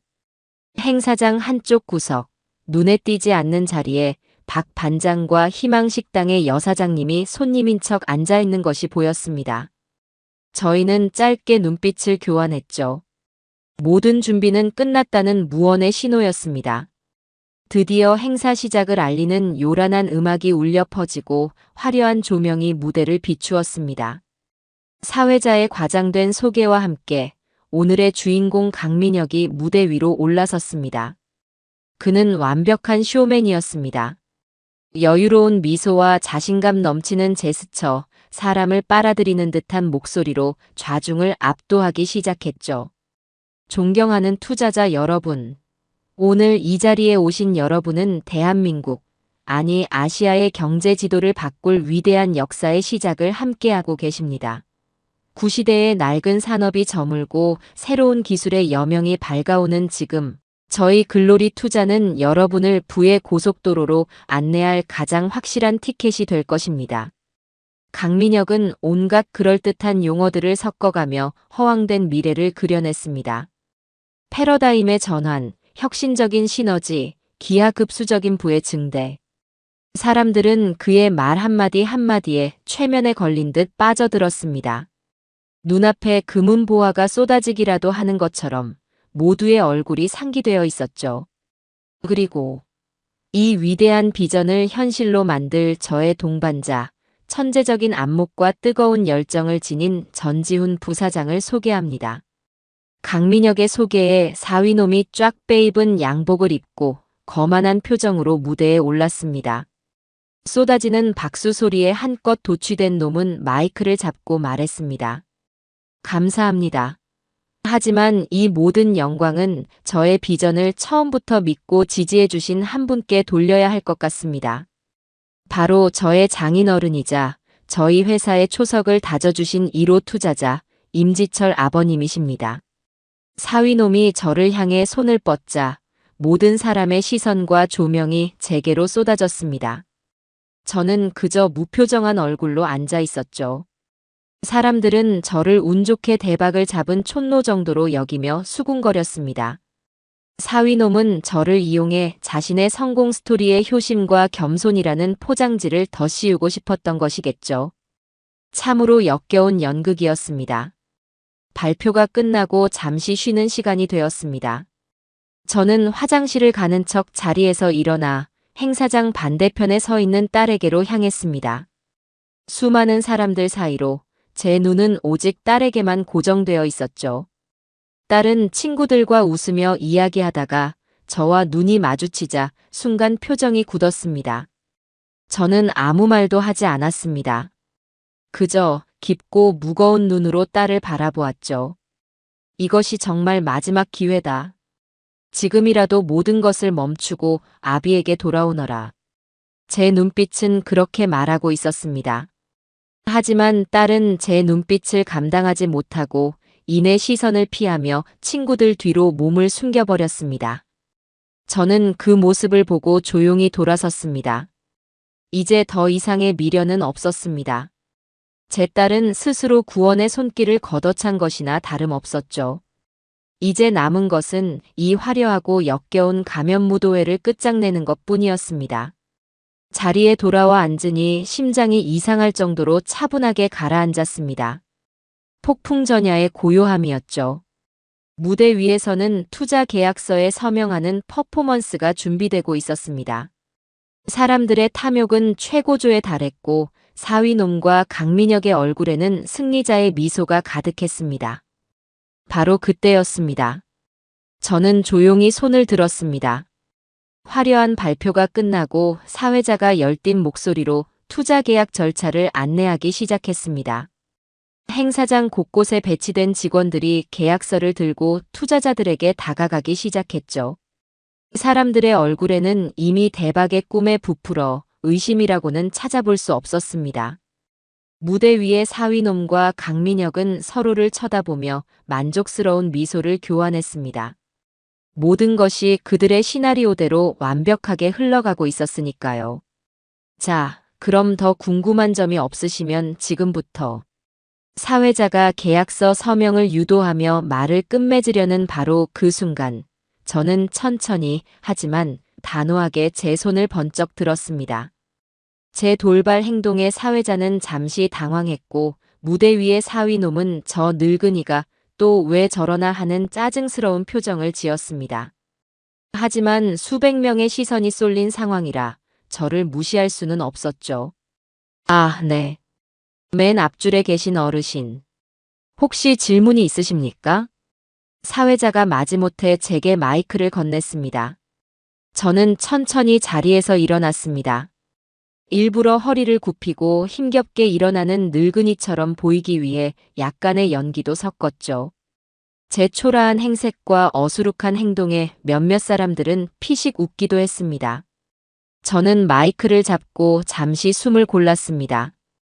그리고는 가장 순진하고 멍청하게 들릴 법한 목소리로 입을 열었습니다. 허허, 내가 이런 좋은 자리는 처음이라. 다들 대단하십니다. 그런데 내가 늙은이라 하도 궁금한 게 많아서 말이지. 딱 한 가지만 여쭤봐도 되겠소? 제 말에 강민혁이 무대 앞으로 나서며 인자한 미소를 지었습니다. 그럼요, 아버님. 편하게 뭐든지 여쭤보십시오. 저희 사업에 초석을 놓아주신 분의 질문이신데요. 성심성의껏 답변해 드려야죠. 놈은 저를 아버님이라 부르며 자신을 속 깊고 어른을 공경할 줄 아는 사업가로 포장하고 있었습니다. 하지만 그 눈빛에는 저를 귀찮은 벌레 보듯 하는 기색이 역력했죠. 저는 제 손에 들고 있던 서류 뭉치 그동안 놈들이 제게 보내온 보고서들이었죠. 중 하나를 펼쳐 보이며 말했습니다. 내가 눈이 침침해서 잘은 모르겠는데 여기 보니까 독일에 아인드디 센터를 짓는다고 큰 돈이 나갔구먼. 아주 좋은 일이야. 그런데 말이야, 돈이 송금된 날짜에 첨부된 영수증을 보니까 독일이 아니라 우리나라 제주도에 있는 최고급 리조트에서 발행된 영수증이 붙어 있는데 이거 내가 잘못 본 게요? 독일에도 제주도라는 도시가 있는가? 제 질문이 끝나는 순간 그랜드 볼룸을 가득 채웠던 웅성거림과 열기가 거짓말처럼 바늘 바늘 떨어지는 소리까지 들릴 듯한 정적이 흘렀죠. 무대 위에 강민혁의 얼굴에서 미소가 사라졌습니다. 사위놈은 얼굴이 하얗게 질려 저와 강민혁을 번갈아 쳐다보고 있었죠. 강민혁은 역시 노련한 사기꾼이었습니다. 그는 잠시 당황했지만 이내 크게 웃으며 상황을 수습하려 했습니다. 하하. 아버님 역시 예리하십니다. 그건 아마 저희 직원이 서류 작업을 하다가 실수를 한 모양입니다. 아시다시피 저희가 제주도에도 대규모 투자자 미팅이 있어서요. 아마 영수증이 잘못 첨부된 것 같습니다. 이런 사소한 실수 하나까지 잡아내시는 아버님의 해안에 감탄했습니다. 하하. 놈은 사소한 실수라며 웃어넘기려 했지만 투자자들의 얼굴에는 이미 의심의 빛이 싹트고 있었습니다. 저는 놈에게 반격의 기회를 주지 않았습니다. 그런가? 허허, 내가 괜한 걸 물어봤구먼. 그럼 이건 어떤가? 저는 다음 서류를 펼쳐 보였습니다.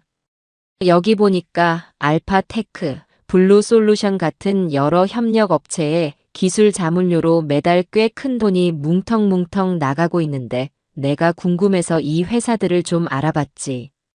그런데 아무리 찾아봐도 사무실도 직원도 없는 것 같던데. 혹시 이 회사들은 눈에 안 보이는 유령들이 일하는 회사인가? 이번에는 강민혁도 웃지 못했습니다. 그의 이마에 식은땀이 배어나오기 시작했죠. 사위놈은 이제 거의 울상이 되어 있었습니다. 아, 아버님. 그만 좀 하세요. 지금 뭐 하시는 겁니까? 사위놈이 저를 제지하려 했지만 저는 아랑곳하지 않았습니다. 저는 마이크를 쥔 손에 힘을 주며 제 목소리를 한껏 높였습니다. 제 어수룩한 노인 연기는 이제 끝났습니다. 이제는 남대문 시장의 독사 임지철의 목소리로 말할 시간이었습니다. 전서방, 너는 조용히 하게. 그리고 강민혁 대표라고 했던가? 아니, 당신의 진짜 이름은 강철수 아닌가? 제 입에서 강철수라는 이름이 나오는 순간 강민혁의 눈이 경악으로 물들었습니다. 그는 자기도 모르게 뒷걸음질 쳤죠. 투자자들 사이에서는 강철수? 그게 누구야? 라며 술렁이기 시작했습니다. 저는 더 이상 놈에게 대답을 구하지 않았습니다. 대신 행사장 한 구석에 앉아있던 박 반장을 향해 고개를 끄덕였죠.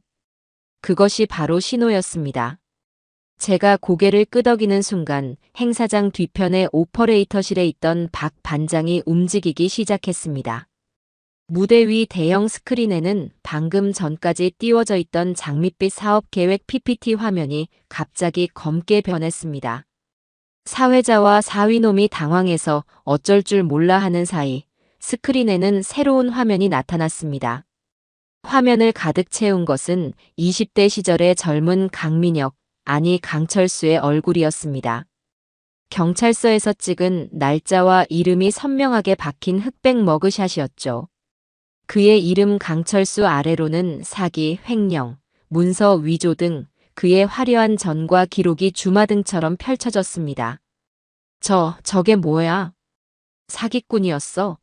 전과자였잖아. 그랜드 볼룸 안은 순식간에 벌집을 쑤셔놓은 듯 아수라장이 되었습니다. 사람들의 상기된 얼굴은 이제 분노와 배신감으로 시뻘겋게 물들어 있었죠. 무대 위의 강철수는 얼굴이 백지장처럼 하얗게 질려 스크린과 저를 번갈아 보며 사시나무 떨듯 떨고 있었습니다. 사위놈은 그 자리에 얼어붙어 마치 혼이라도 나간 사람처럼 멍하니 서 있기만 했죠. 하지만 이건 시작에 불과했습니다. 다음 화면으로 넘어가자 희망식당 여사장님의 얼굴이 스크린을 가득 채웠습니다. 그녀는 담담하지만 떨리는 목소리로 2년 전 강철수에게 어떻게 전 재산을 사기당하고 남편까지 잃었는지, 그녀의 인생이 어떻게 송두리째 무너져 내렸는지를 증언하기 시작했습니다. 그녀의 눈에서 흘러내리는 눈물 한 방울 한 방울이 투자자들의 마음에 비수처럼 꽂혔습니다. 저놈은 악마입니다. 사람의 희망을 파먹고 사는 악마라에. 제발 저 같은 피해자가 또 나오지 않게 해주이소. 여사장님의 절규 섞인 호소가 끝나자 스크린에는 강철수가 그동안 사용했던 대포 통장의 거래 내역과 유령 회사들을 통해 자금을 세탁한 흐름도가 적나라하게 펼쳐졌습니다. 투자금들이 어떻게 해외의 비밀 계좌로 흘러들어가 명품 시계와 슈퍼카, 그리고 유흥비로 사라져 갔는지가 만천하에 공개되었습니다. 제가 투자했던 돈의 흐름도 물론 포함되어 있었죠. 모든 증거가 공개되자 참았던 투자자들의 분노가 마침내 폭발했습니다. 이 사기꾼 자식들아, 내 돈 내놔. 경찰 불러. 당장 저놈들 잡아 넣어. 사람들이 무대 위로 몰려들기 시작했고 행사장은 순식간에 통제 불능의 상태에 빠졌습니다. 강철수는 그제야 정신을 차리고 무대 뒤편으로 도망치려 했습니다. 하지만 그의 앞길을 가로막은 것은 어느새 다가와 있던 박 반장과 그의 동료 형사들이었습니다. 강철수 씨, 특정경제범죄가중처벌법상 사기 혐의로 긴급 체포합니다. 당신은 변호사를 선임할 수 있으며. 박 반장의 단호한 목소리가 울려 퍼지는 가운데 강철수는 미친 사람처럼 발악하며 저항했습니다. 이거 놓으라고. 임지철, 이 늙은 여우 같은 자식. 내가 너를 가만두지 않을 거야. 놈의 추악한 발악을 뒤로하고 저는 멍하니 서 있는 사위놈 전지훈에게로 시선을 돌렸습니다. 놈은 눈에 초점도 없이 완전히 넋이 나가 있었죠. 자신이 쌓아올린 모래성이 한순간에 파도에 휩쓸려 사라지는 광경을 그저 망연자실하게 바라보고만 있었습니다. 자신이 그토록 믿고 따랐던 완벽한 동업자가 희대의 사기꾼이었으며 자신은 그 사기꾼의 꼭두각시에 불과했다는 진실을 감당하지 못하는 듯 했습니다. 저는 그런 사위놈에게 천천히 다가갔습니다. 그리고는 놈의 귓가에 얼음장처럼 차가운 목소리로 속삭였죠. 전서방, 이제 알겠는가? 너는 똑똑한 게 아니라 그저 어리석고 탐욕스러운 멍청이에 불과했다는 것을. 그리고 나는 멍청해서 돈을 못 버는 늙은이가 아니라 너 같은 멍청이에게서 내 딸과 내 재산을 지켜낼 만큼은 지혜로운 사람이라는 것을. 제 말에 사위놈의 다리에 힘이 풀렸는지 그 자리에 털썩 주저앉아 버렸습니다. 놈의 눈에서 뜨거운 눈물이 쉴 새 없이 흘러내리기 시작했죠. 그것은 후회의 눈물이었을까? 아니면 자신의 처지에 대한 비참함의 눈물이었을까요? 어쩌면 둘 다였을지도 모르죠. 저는 더 이상 놈을 쳐다보지 않았습니다. 이제 이 아수라장을 수습하고 모든 것을 제자리로 돌려놓을 시간이었습니다. 이 통쾌한 심판의 끝은 새로운 질서의 시작이 되어야 했으니까요. 행사장은 그야말로 아수라장이었습니다. 강철수는 형사들에게 양팔을 붙들린 채 끌려나가면서도 끝까지 저를 향해 악담을 퍼부었고, 투자자들은 당장 돈을 돌려달라며 고성을 지르며 사방으로 몰려다녔습니다. 그 중심에 넋이 나간 채 바닥에 주저앉아 있는 제 사위 전지훈과 하객석 한쪽 구석에서 모든 것을 지켜보며 오열하고 있는 제 딸 수진이가 있었습니다. 저는 무대 위로 다시 올라가 마이크를 잡았습니다. 그리고는 제 안의 모든 기운을 끌어모아 나직하지만 단호한 목소리로 외쳤습니다. 모두 조용히 하십시오.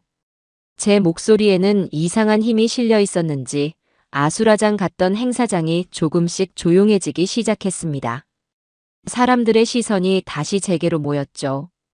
여러분들의 돈을 되찾고 싶으시다면 지금부터 제 말에 귀를 기울여 주시기 바랍니다.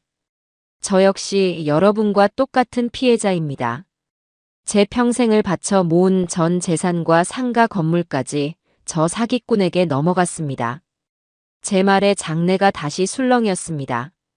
저는 말을 이었습니다. 하지만 저는 가만히 앉아서 당하고만 있지 않았습니다. 몇 달 전부터 이 모든 사기 행각의 증거를 차근차근 모아왔고, 오늘 경찰과 함께 이놈들을 일망타진할 계획을 세웠던 겁니다. 여기 계신 용산서 박춘배 팀장님께서 여러분의 피해 신고를 접수하고 남은 자산을 동결하여 피해를 최소화하는 절차를 도와주실 겁니다. 지금부터 이성을 찾고 질서에 따라 박 팀장님의 안내를 받아주십시오. 저는 단상 아래에 있던 박 반장을 가리켰습니다.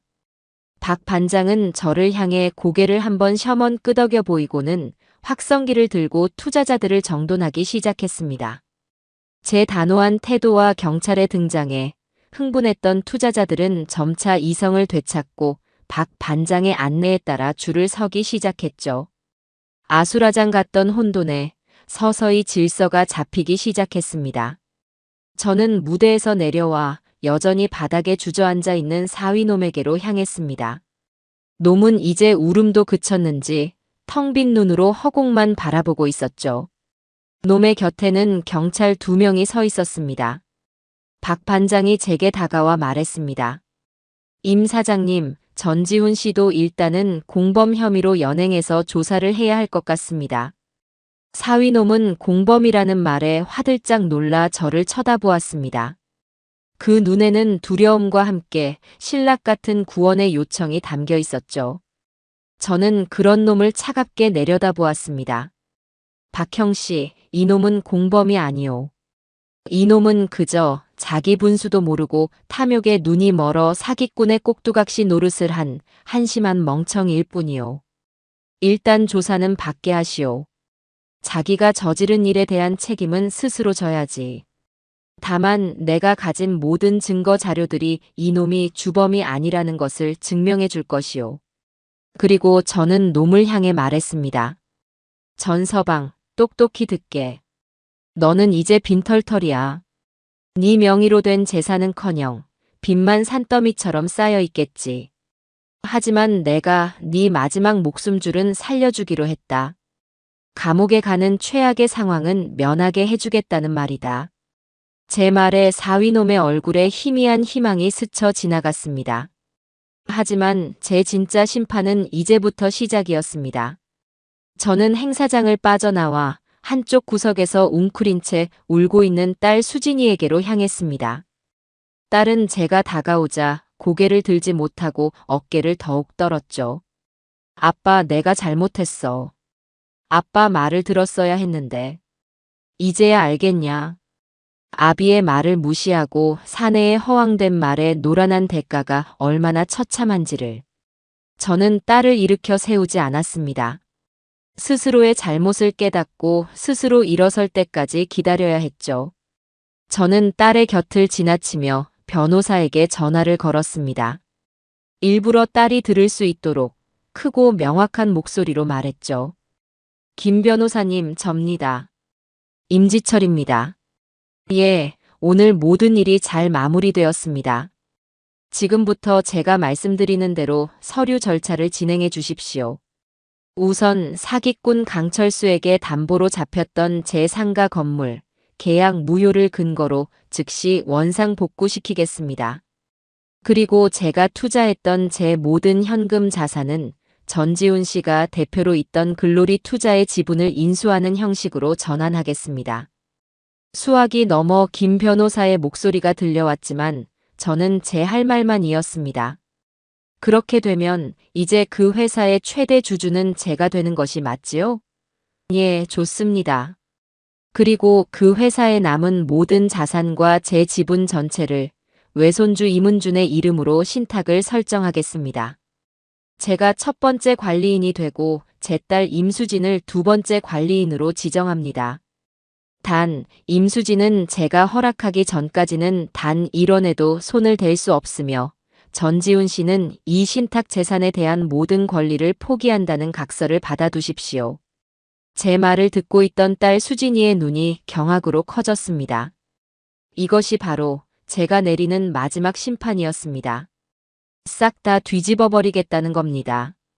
전지훈이가 세웠던 그 허황된 모래성을 무너뜨리고 그 잿더미 위에 내가 내 방식대로 우리 가족의 새로운 집을 짓겠다는 말입니다. 그 집의 주인은 더 이상 오만한 사위놈이 아니라 이 할애비와 모든 것을 반성하고 새로 태어날 내 딸과 아무것도 모르고 상처받았을 내 손주가 될 겁니다. 알겠습니까, 김 변호사님? 전화를 끊고 저는 딸을 내려다보았어요. 딸은 제 말의 의미를 깨닫고 더욱 서럽게 울기 시작했습니다. 그것은 단순히 모든 것을 잃었다는 절망의 눈물이 아니었어요. 자신의 어리석음으로 남편을 나락으로 떨어뜨리고 아비에게는 씻을 수 없는 상처를 주었으며 자식의 미래까지 제 손으로 망칠 뻔했다는 처절한 참회의 눈물이었습니다. 저는 더 이상 딸의 곁에 머물지 않았습니다. 모든 것이 제자리로 돌아가기 시작했어요. 무너진 질서 위에서 저 임지철의 이름으로 새로운 질서가 세워지고 있었습니다. 이제 남은 것은 이 잿더미 위에서 진정한 가족의 의미를 되찾는 길고 힘든 과정뿐이었죠. 그날의 폭풍이 휩쓸고 지나간 투자 설명회장은 처참했습니다. 엎어진 테이블과 깨진 유리잔, 그리고 흩어진 계약서, 조각들이 마치 전쟁터의 폐허를 연상시켰죠. 그 한복판에서 제 사위 전지훈은 경찰의 조사를 받고 있었습니다. 한때 세상을 다 가진 듯 거만했던 놈의 어깨는 형편없이 축 늘어져 있었고 넋이 나간 얼굴에는 후회와 절망만이 가득했습니다. 저는 딸 수진이의 손을 잡고 그곳을 빠져나왔습니다. 딸은 아무 말 없이 마치 실성한 사람처럼 제게 이끌려 걸을 뿐이었죠. 호텔을 나서자 차가운 밤 공기가 저희를 맞았습니다. 딸은 그제야 정신이 들었는지 길가에 주저앉아 아이처럼 목 놓아 울기 시작했습니다. 하지만 저는 딸을 달래주지 않았습니다. 지금 딸이 흘리는 눈물은 스스로의 어리석음과 과오를 씻어내기 위해 반드시 치러야 할 고통의 대가였으니까요. 며칠 뒤 사위놈은 경찰 조사를 받고 풀려났습니다.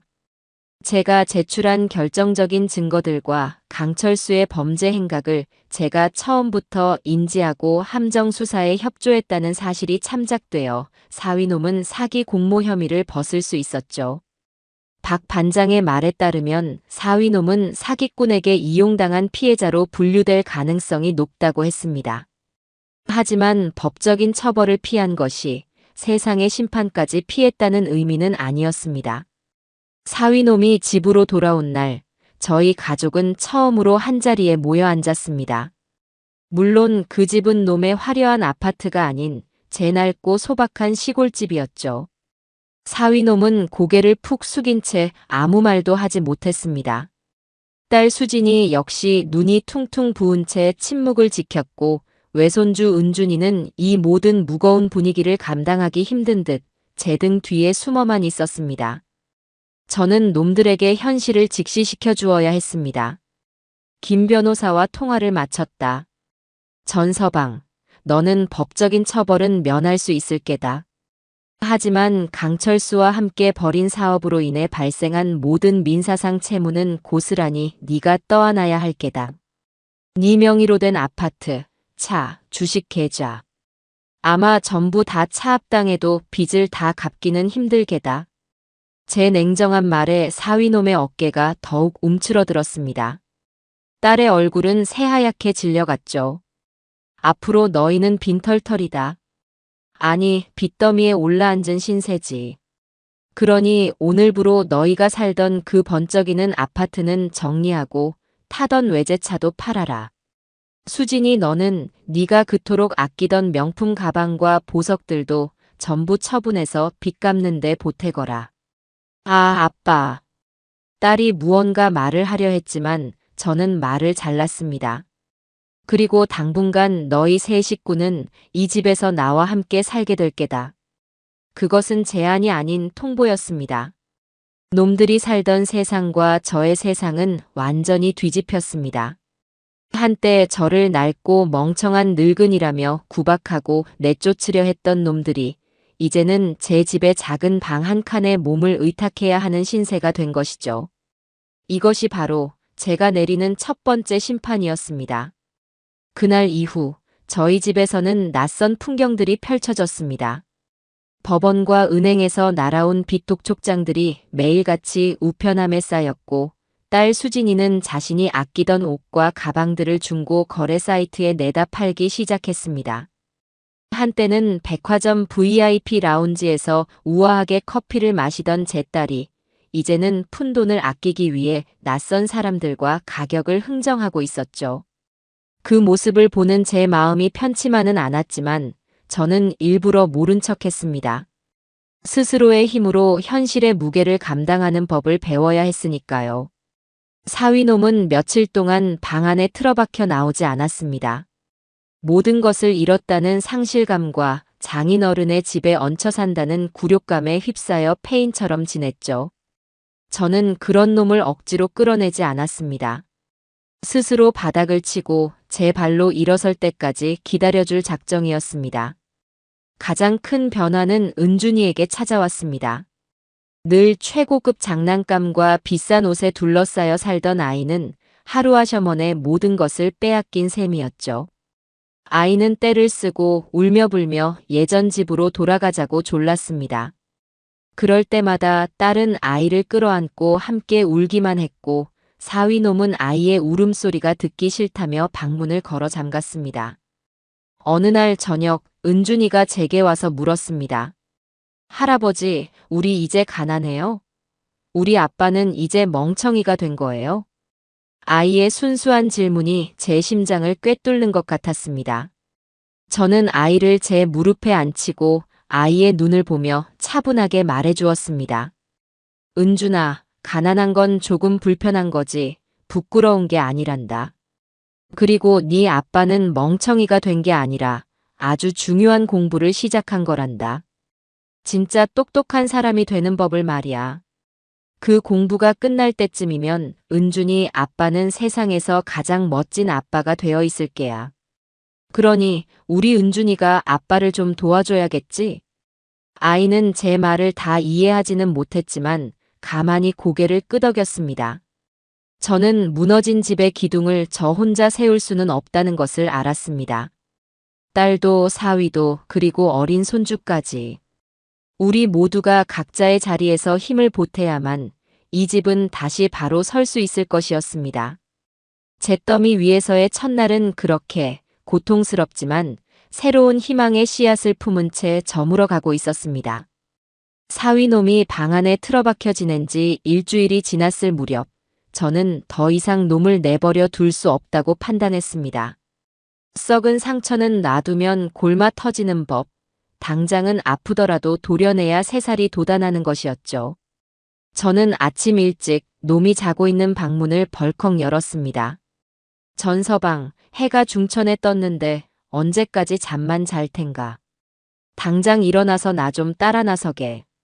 놈은 부스스한 얼굴로 저를 올려다볼 뿐 움직일 생각을 하지 않았습니다.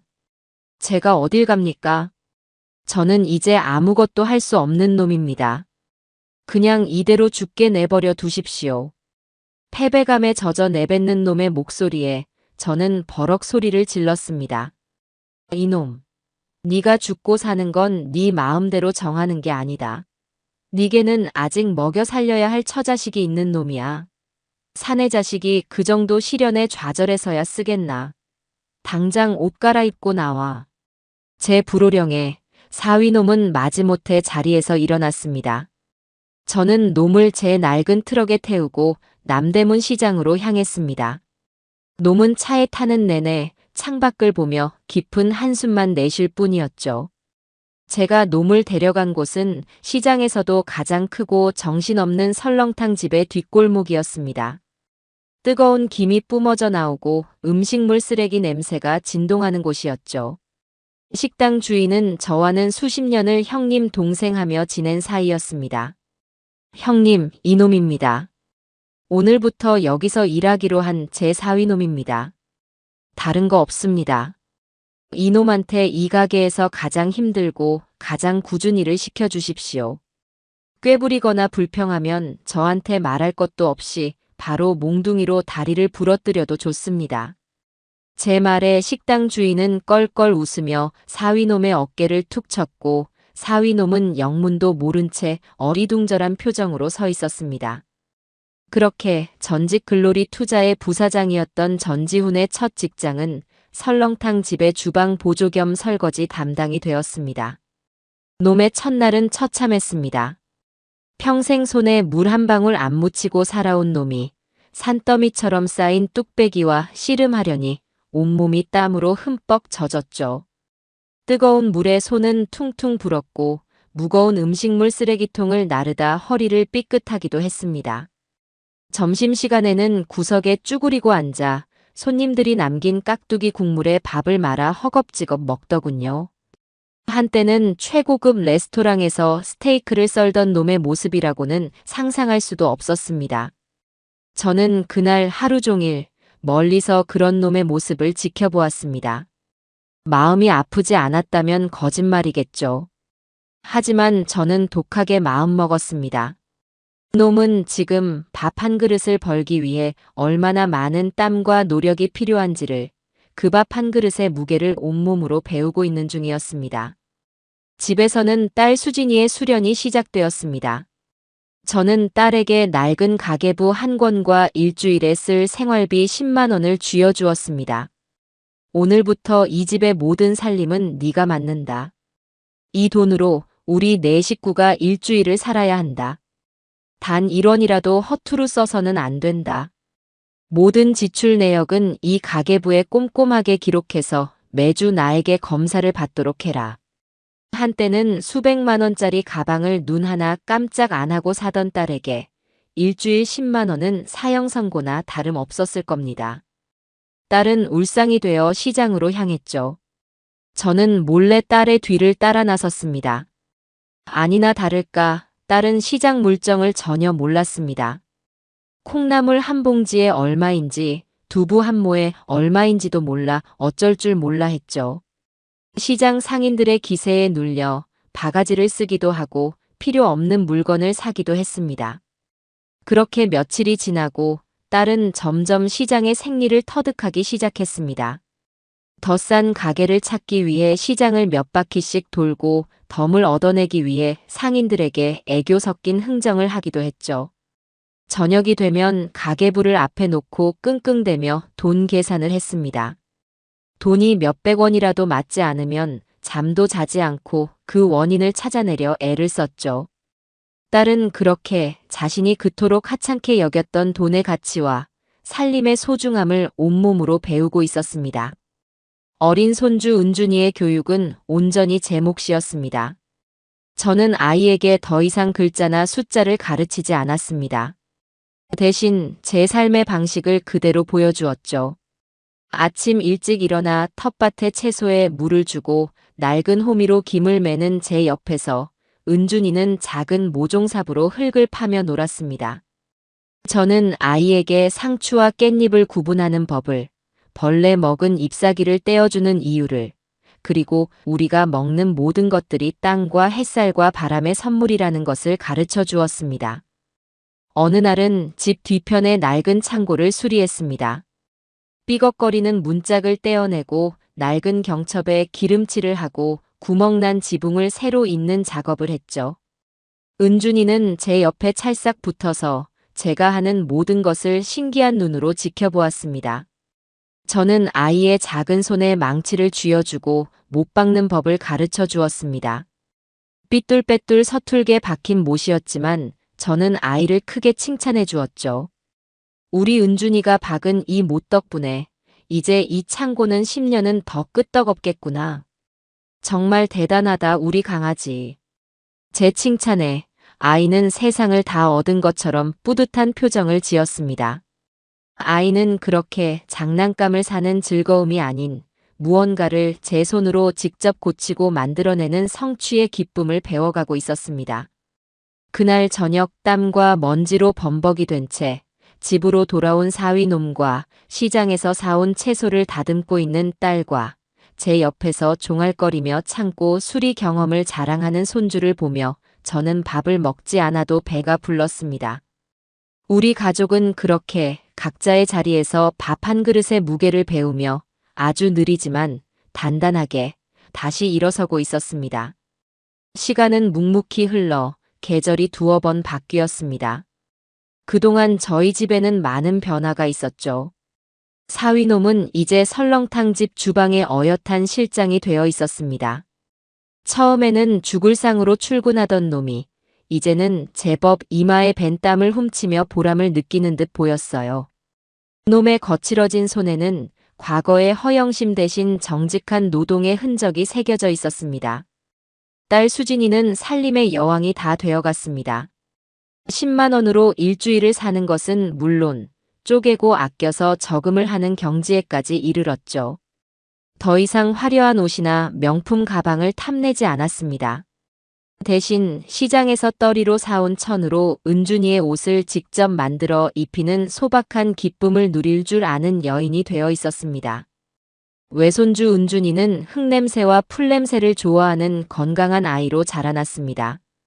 최신형 태블릿 대신 제 낡은 연장 상자를 보물처럼 여기게 되었고 돈 많이 벌어라는 인사 대신 땀 흘리는 모습이 세상에서 제일 멋지다고 말할 줄 아는 아이가 되었죠. 하지만 저희 가족에게는 아직 풀어야 할 마지막 숙제가 남아 있었습니다. 그것은 바로 용서였죠. 저희는 한 집에 살며 서로에게 익숙해졌지만 과거의 상처와 응어리가 완전히 사라진 것은 아니었습니다.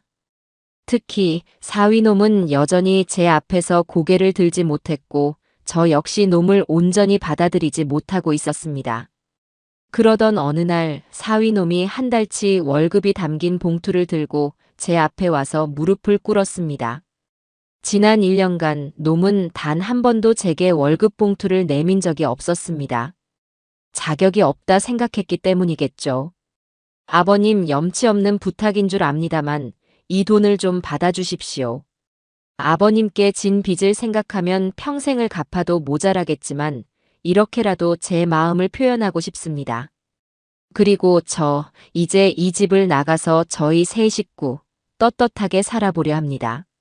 놈의 목소리는 떨리고 있었지만 그 눈빛에는 예전과 다른 굳은 결의가 서려 있었습니다. 저는 말없이 놈이 내민 봉투를 받았습니다. 그리고는 그 봉투를 다시 놈의 손에 쥐어주었죠. 이 돈은 내가 아니라 네 아내와 자식을 위해 쓰거라. 그리고 나가는 건 허락 못한다. 아버님, 아직 너는 나에게 용서를 구하지 않았다. 그리고 나 또한 너를 온전히 용서하지 못했다. 이대로 우리 사이에 벽을 쌓아두고 살 텐가? 나는 그러고 싶지 않다. 제 말에 사위놈은 참았던 눈물을 터뜨렸습니다. 놈은 어린아이처럼 엉엉 울며 제게 지난날의 잘못을 빌고 또 빌었습니다. 저를 무시하고 능멸했던 일, 제 딸의 눈을 멀게 했던 일, 가정을 파탄의 지경까지 몰고 갔던 모든 일들을 말입니다. 저는 말없이 놈의 등을 두드려 주었습니다. 오랜 시간 제 마음속을 무겁게 짓누르고 있던 단단한 얼음 덩어리가 놈의 뜨거운 눈물에 서서히 녹아내리는 것 같았습니다. 그날 저녁 저는 난생 처음으로 딸과 사위를 위해 손수 저녁상을 차렸습니다. 텃밭에서 갓 따온 채소로 끓인 된장찌개와 손주 녀석과 함께 쪘던 감자, 그리고 시장에서 사온 막걸리 한 병이 전부인 소박한 밥상이었죠. 저희 네 식구는 그 밥상에 둘러앉았습니다. 어색한 침묵이 흘렀지만 그 침묵은 더 이상 불편하지 않았습니다. 제가 먼저 막걸리 잔을 채워 사위에게 건넸습니다. 자, 한 잔 받게. 오늘부터 자네는 내 사위이자 이 집의 떳떳한 가장이다. 사위놈은 두 손으로 공손히 잔을 받고는 그 자리에서 막걸리를 단숨에 들이켰습니다. 딸 수진이의 눈에도 제 눈에도 뜨거운 눈물이 고였습니다. 그날 밤 저희는 아주 오랜만에 한 가족이 되어 함께 웃고 함께 울었습니다. 용서의 첫 싹은 그렇게 소박한 밥상 위에서 조용히 튀어오르고 있었습니다. 며칠 뒤 시장에 나갔다가 우연히 예전에 사위놈을 험담하던 상인들과 마주쳤습니다. 그들은 저를 보더니 여전히 사위놈을 비웃으며 말을 건넸습니다. 아이고 어르신. 그 잘난 사위는 아직도 식당에서 그릇 닦는다면서요? 그 순간 제 뒤에 숨어있던 은준이가 불쑥 앞으로 나섰습니다. 우리 아빠 욕하지 마세요. 작은 아이의 당찬 외침에 어른들은 모두 깜짝 놀랐습니다. 우리 아빠는요, 매일 땀 흘리면서 열심히 일해요. 세상에서 제일 멋있어요. 할아버지도 우리 아빠가 제일 자랑스럽다고 그랬어요. 아이의 말에 저는 가슴속에서 뜨거운 것이 울컥 차오르는 것을 느꼈습니다. 저는 은준이를 번쩍 안아들고 아이의 이마에 뽀뽀를 해주었습니다. 그리고는 상인들을 향해 세상에서 가장 자랑스러운 얼굴로 말했죠. 들으셨소? 내 사위는 내 손주가 세상에서 가장 자랑스러워하는 그런 사람이요. 그 순간 저는 알았습니다. 이것이 바로 제가 그토록 바라던 진정한 승리라는 것을 말입니다. 그날 이후 저희 집에는 따뜻한 온기가 돌기 시작했습니다. 사위놈은 여전히 설렁탕 집에서 일했지만 더 이상 불행하거나 위축되지 않았습니다. 오히려 그는 자신의 일에 자부심을 가졌고 가게의 매출을 올리기 위해 새로운 메뉴를 개발하는 등 예전 사업가 시절의 열정을 되찾았죠. 그는 이제 돈을 쫓는 것이 아니라 자신의 땀으로 무언가를 일구어내는 기쁨을 아는 진짜 사장님이 되어가고 있었습니다. 어느 주말 오후 1년 전 그날처럼 저희 가족은 거실에 모두 모여 있었습니다. 하지만 풍경은 180도 달라져 있었죠. 사위놈은 땀 흘려번 돈으로 사온 과일을 깎아 제 입에 넣어주었고 딸 수진이는 그런 남편의 모습을 사랑스러운 눈으로 바라보며 뜨개질을 하고 있었습니다. 외손주 은준이는 제 무릎에 앉아 제가 들려주는 옛날 이야기에 귀를 기울이고 있었죠. 평범하지만 그 무엇과도 바꿀 수 없는 행복한 풍경이었습니다. 그때 초인종이 울렸습니다. 문을 열어보니 뜻밖의 손님이 찾아왔습니다. 2년 전 강철수에게 모든 것을 잃었던 희망식당의 여사장님이었습니다.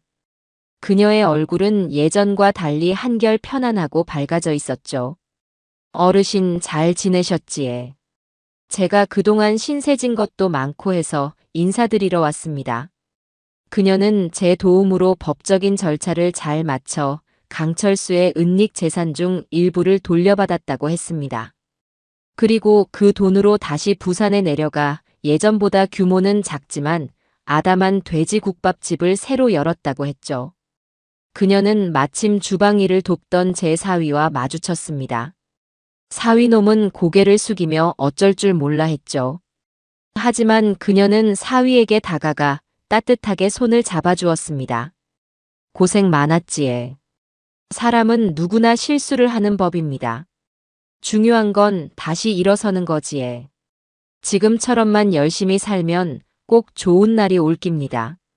과거의 피해자가 가해자의 꼭두각시 노릇을 했던 제 사위를 진심으로 위로하고 용서해주는 순간이었습니다. 저는 그 모습을 보며 이 길고 긴 싸움이 이제야 비로소 완전히 끝났다는 것을 실감했습니다. 며칠 뒤 사위놈이 저를 조용히 서재로 불렀습니다. 그리고는 제 앞에 서류 한 뭉치를 내밀었죠. 아버님, 제가 밤낮으로 고민해서 만든 사업 계획서입니다. 저는 의아한 얼굴로 서류를 받아들었습니다. 거기에는 어르신들을 위한 건강 보양식 새벽 배달 서비스라는 사업 계획이 꼼꼼하게 적혀 있었습니다. 시장 상인들과 식당 손님들 중에 혼자 살면서 식사를 제대로 챙기지 못하는 어르신들이 많다는 것에서 아이디어를 얻었다고 했죠. 그의 계획서에는 더 이상 허황된 꿈이나 일확천금의 욕심이 없었습니다. 대신 자신이 가장 잘할 수 있는 일로 주변의 이웃들에게 작게나마 도움이 되고 싶다는 진심과 철저한 시장 조사 그리고 실현 가능한 예산 계획이 담겨 있었죠. 아버님, 제가 아버님께 돈을 달라고 조르는 것이 아닙니다. 다만 제 이 계획이 아버님 보시기에도 괜찮은지 지혜를 구하고 싶습니다. 그리고 만약에 아버님께서도 이 사업의 가치를 인정해 주신다면 은준이 앞으로 해두신 신탁 자금에서 아주 조금만 정식으로 대출을 받고 싶습니다. 물론 은행 이자보다 더 높은 이자를 쳐서 매달 꼬박꼬박 갚아나가겠습니다. 아버님 돈을 거저먹으려는 게 아니라 아버님의 지혜와 믿음을 빌려 제 힘으로 떳떳하게 다시 한번 일어서고 싶습니다. 저는 한참 동안 말없이 사업 계획서를 들여다보았습니다. 그리고는 고개를 들어 제 앞에서 긴장한 채 저를 바라보는 사위놈의 얼굴을 보았죠. 놈의 얼굴에는 더 이상 과거의 오만함이나 비굴함이 없었습니다. 대신 땀의 가치를 아는 남자의 건강한 자신감과 진정한 가장의 책임감이 서려 있었죠. 저는 서랍에서 도장을 꺼내 놈의 사업 계획서 첫 장에 힘껏 찍어주었습니다. 해보거라. 돈이 아니라 사람의 마음을 얻는 사업이라면 이 애비가 보증을 서주마. 제 허락에 사위놈의 눈에 뜨거운 눈물이 고였습니다. 그해 가을, 저희 가족은 앞마당에 있는 감나무에서 다 함께 감을 땄어요. 사위놈이 장대로 감을 따면 저와 은준이가 광주리에 감을 담고 딸은 툇마루에 앉아 그 감을 예쁘게 깎았죠. 저희는 그렇게 딴 감으로 곶감을 만들어 사위놈이 새로 시작한 배달 서비스를 이용하는 동네 어르신들께 하나씩 선물했습니다. 저는 툇마루에 앉아 정답게 웃고 떠들며 함께 일하는 제 가족의 모습을 바라보았어요. 한때는 콩가루처럼 흩어져 서로를 핥히고 상처 입혔던 우리였죠. 하지만 이제 저희는 시련이라는 것엔 비바람을 함께 이겨내고 더욱 단단해진 하나의 뿌리를 가진 나무가 되었죠. 저는 더 이상 멍청해서 돈 못 버는 늙은이가 아니었습니다. 돈으로 살 수 없는 가족의 행복을 지켜낸 세상에서 가장 지혜롭고 부유한 사람이었죠. 제 옆에 다가와 앉은 손주 은준이가 제 어깨에 머리를 기댔어요. 멀리서 불어오는 상쾌한 가을바람에 잘 마른 곶감의 달콤한 냄새가 실려왔습니다. 모든 것이 제자리를 찾았어요.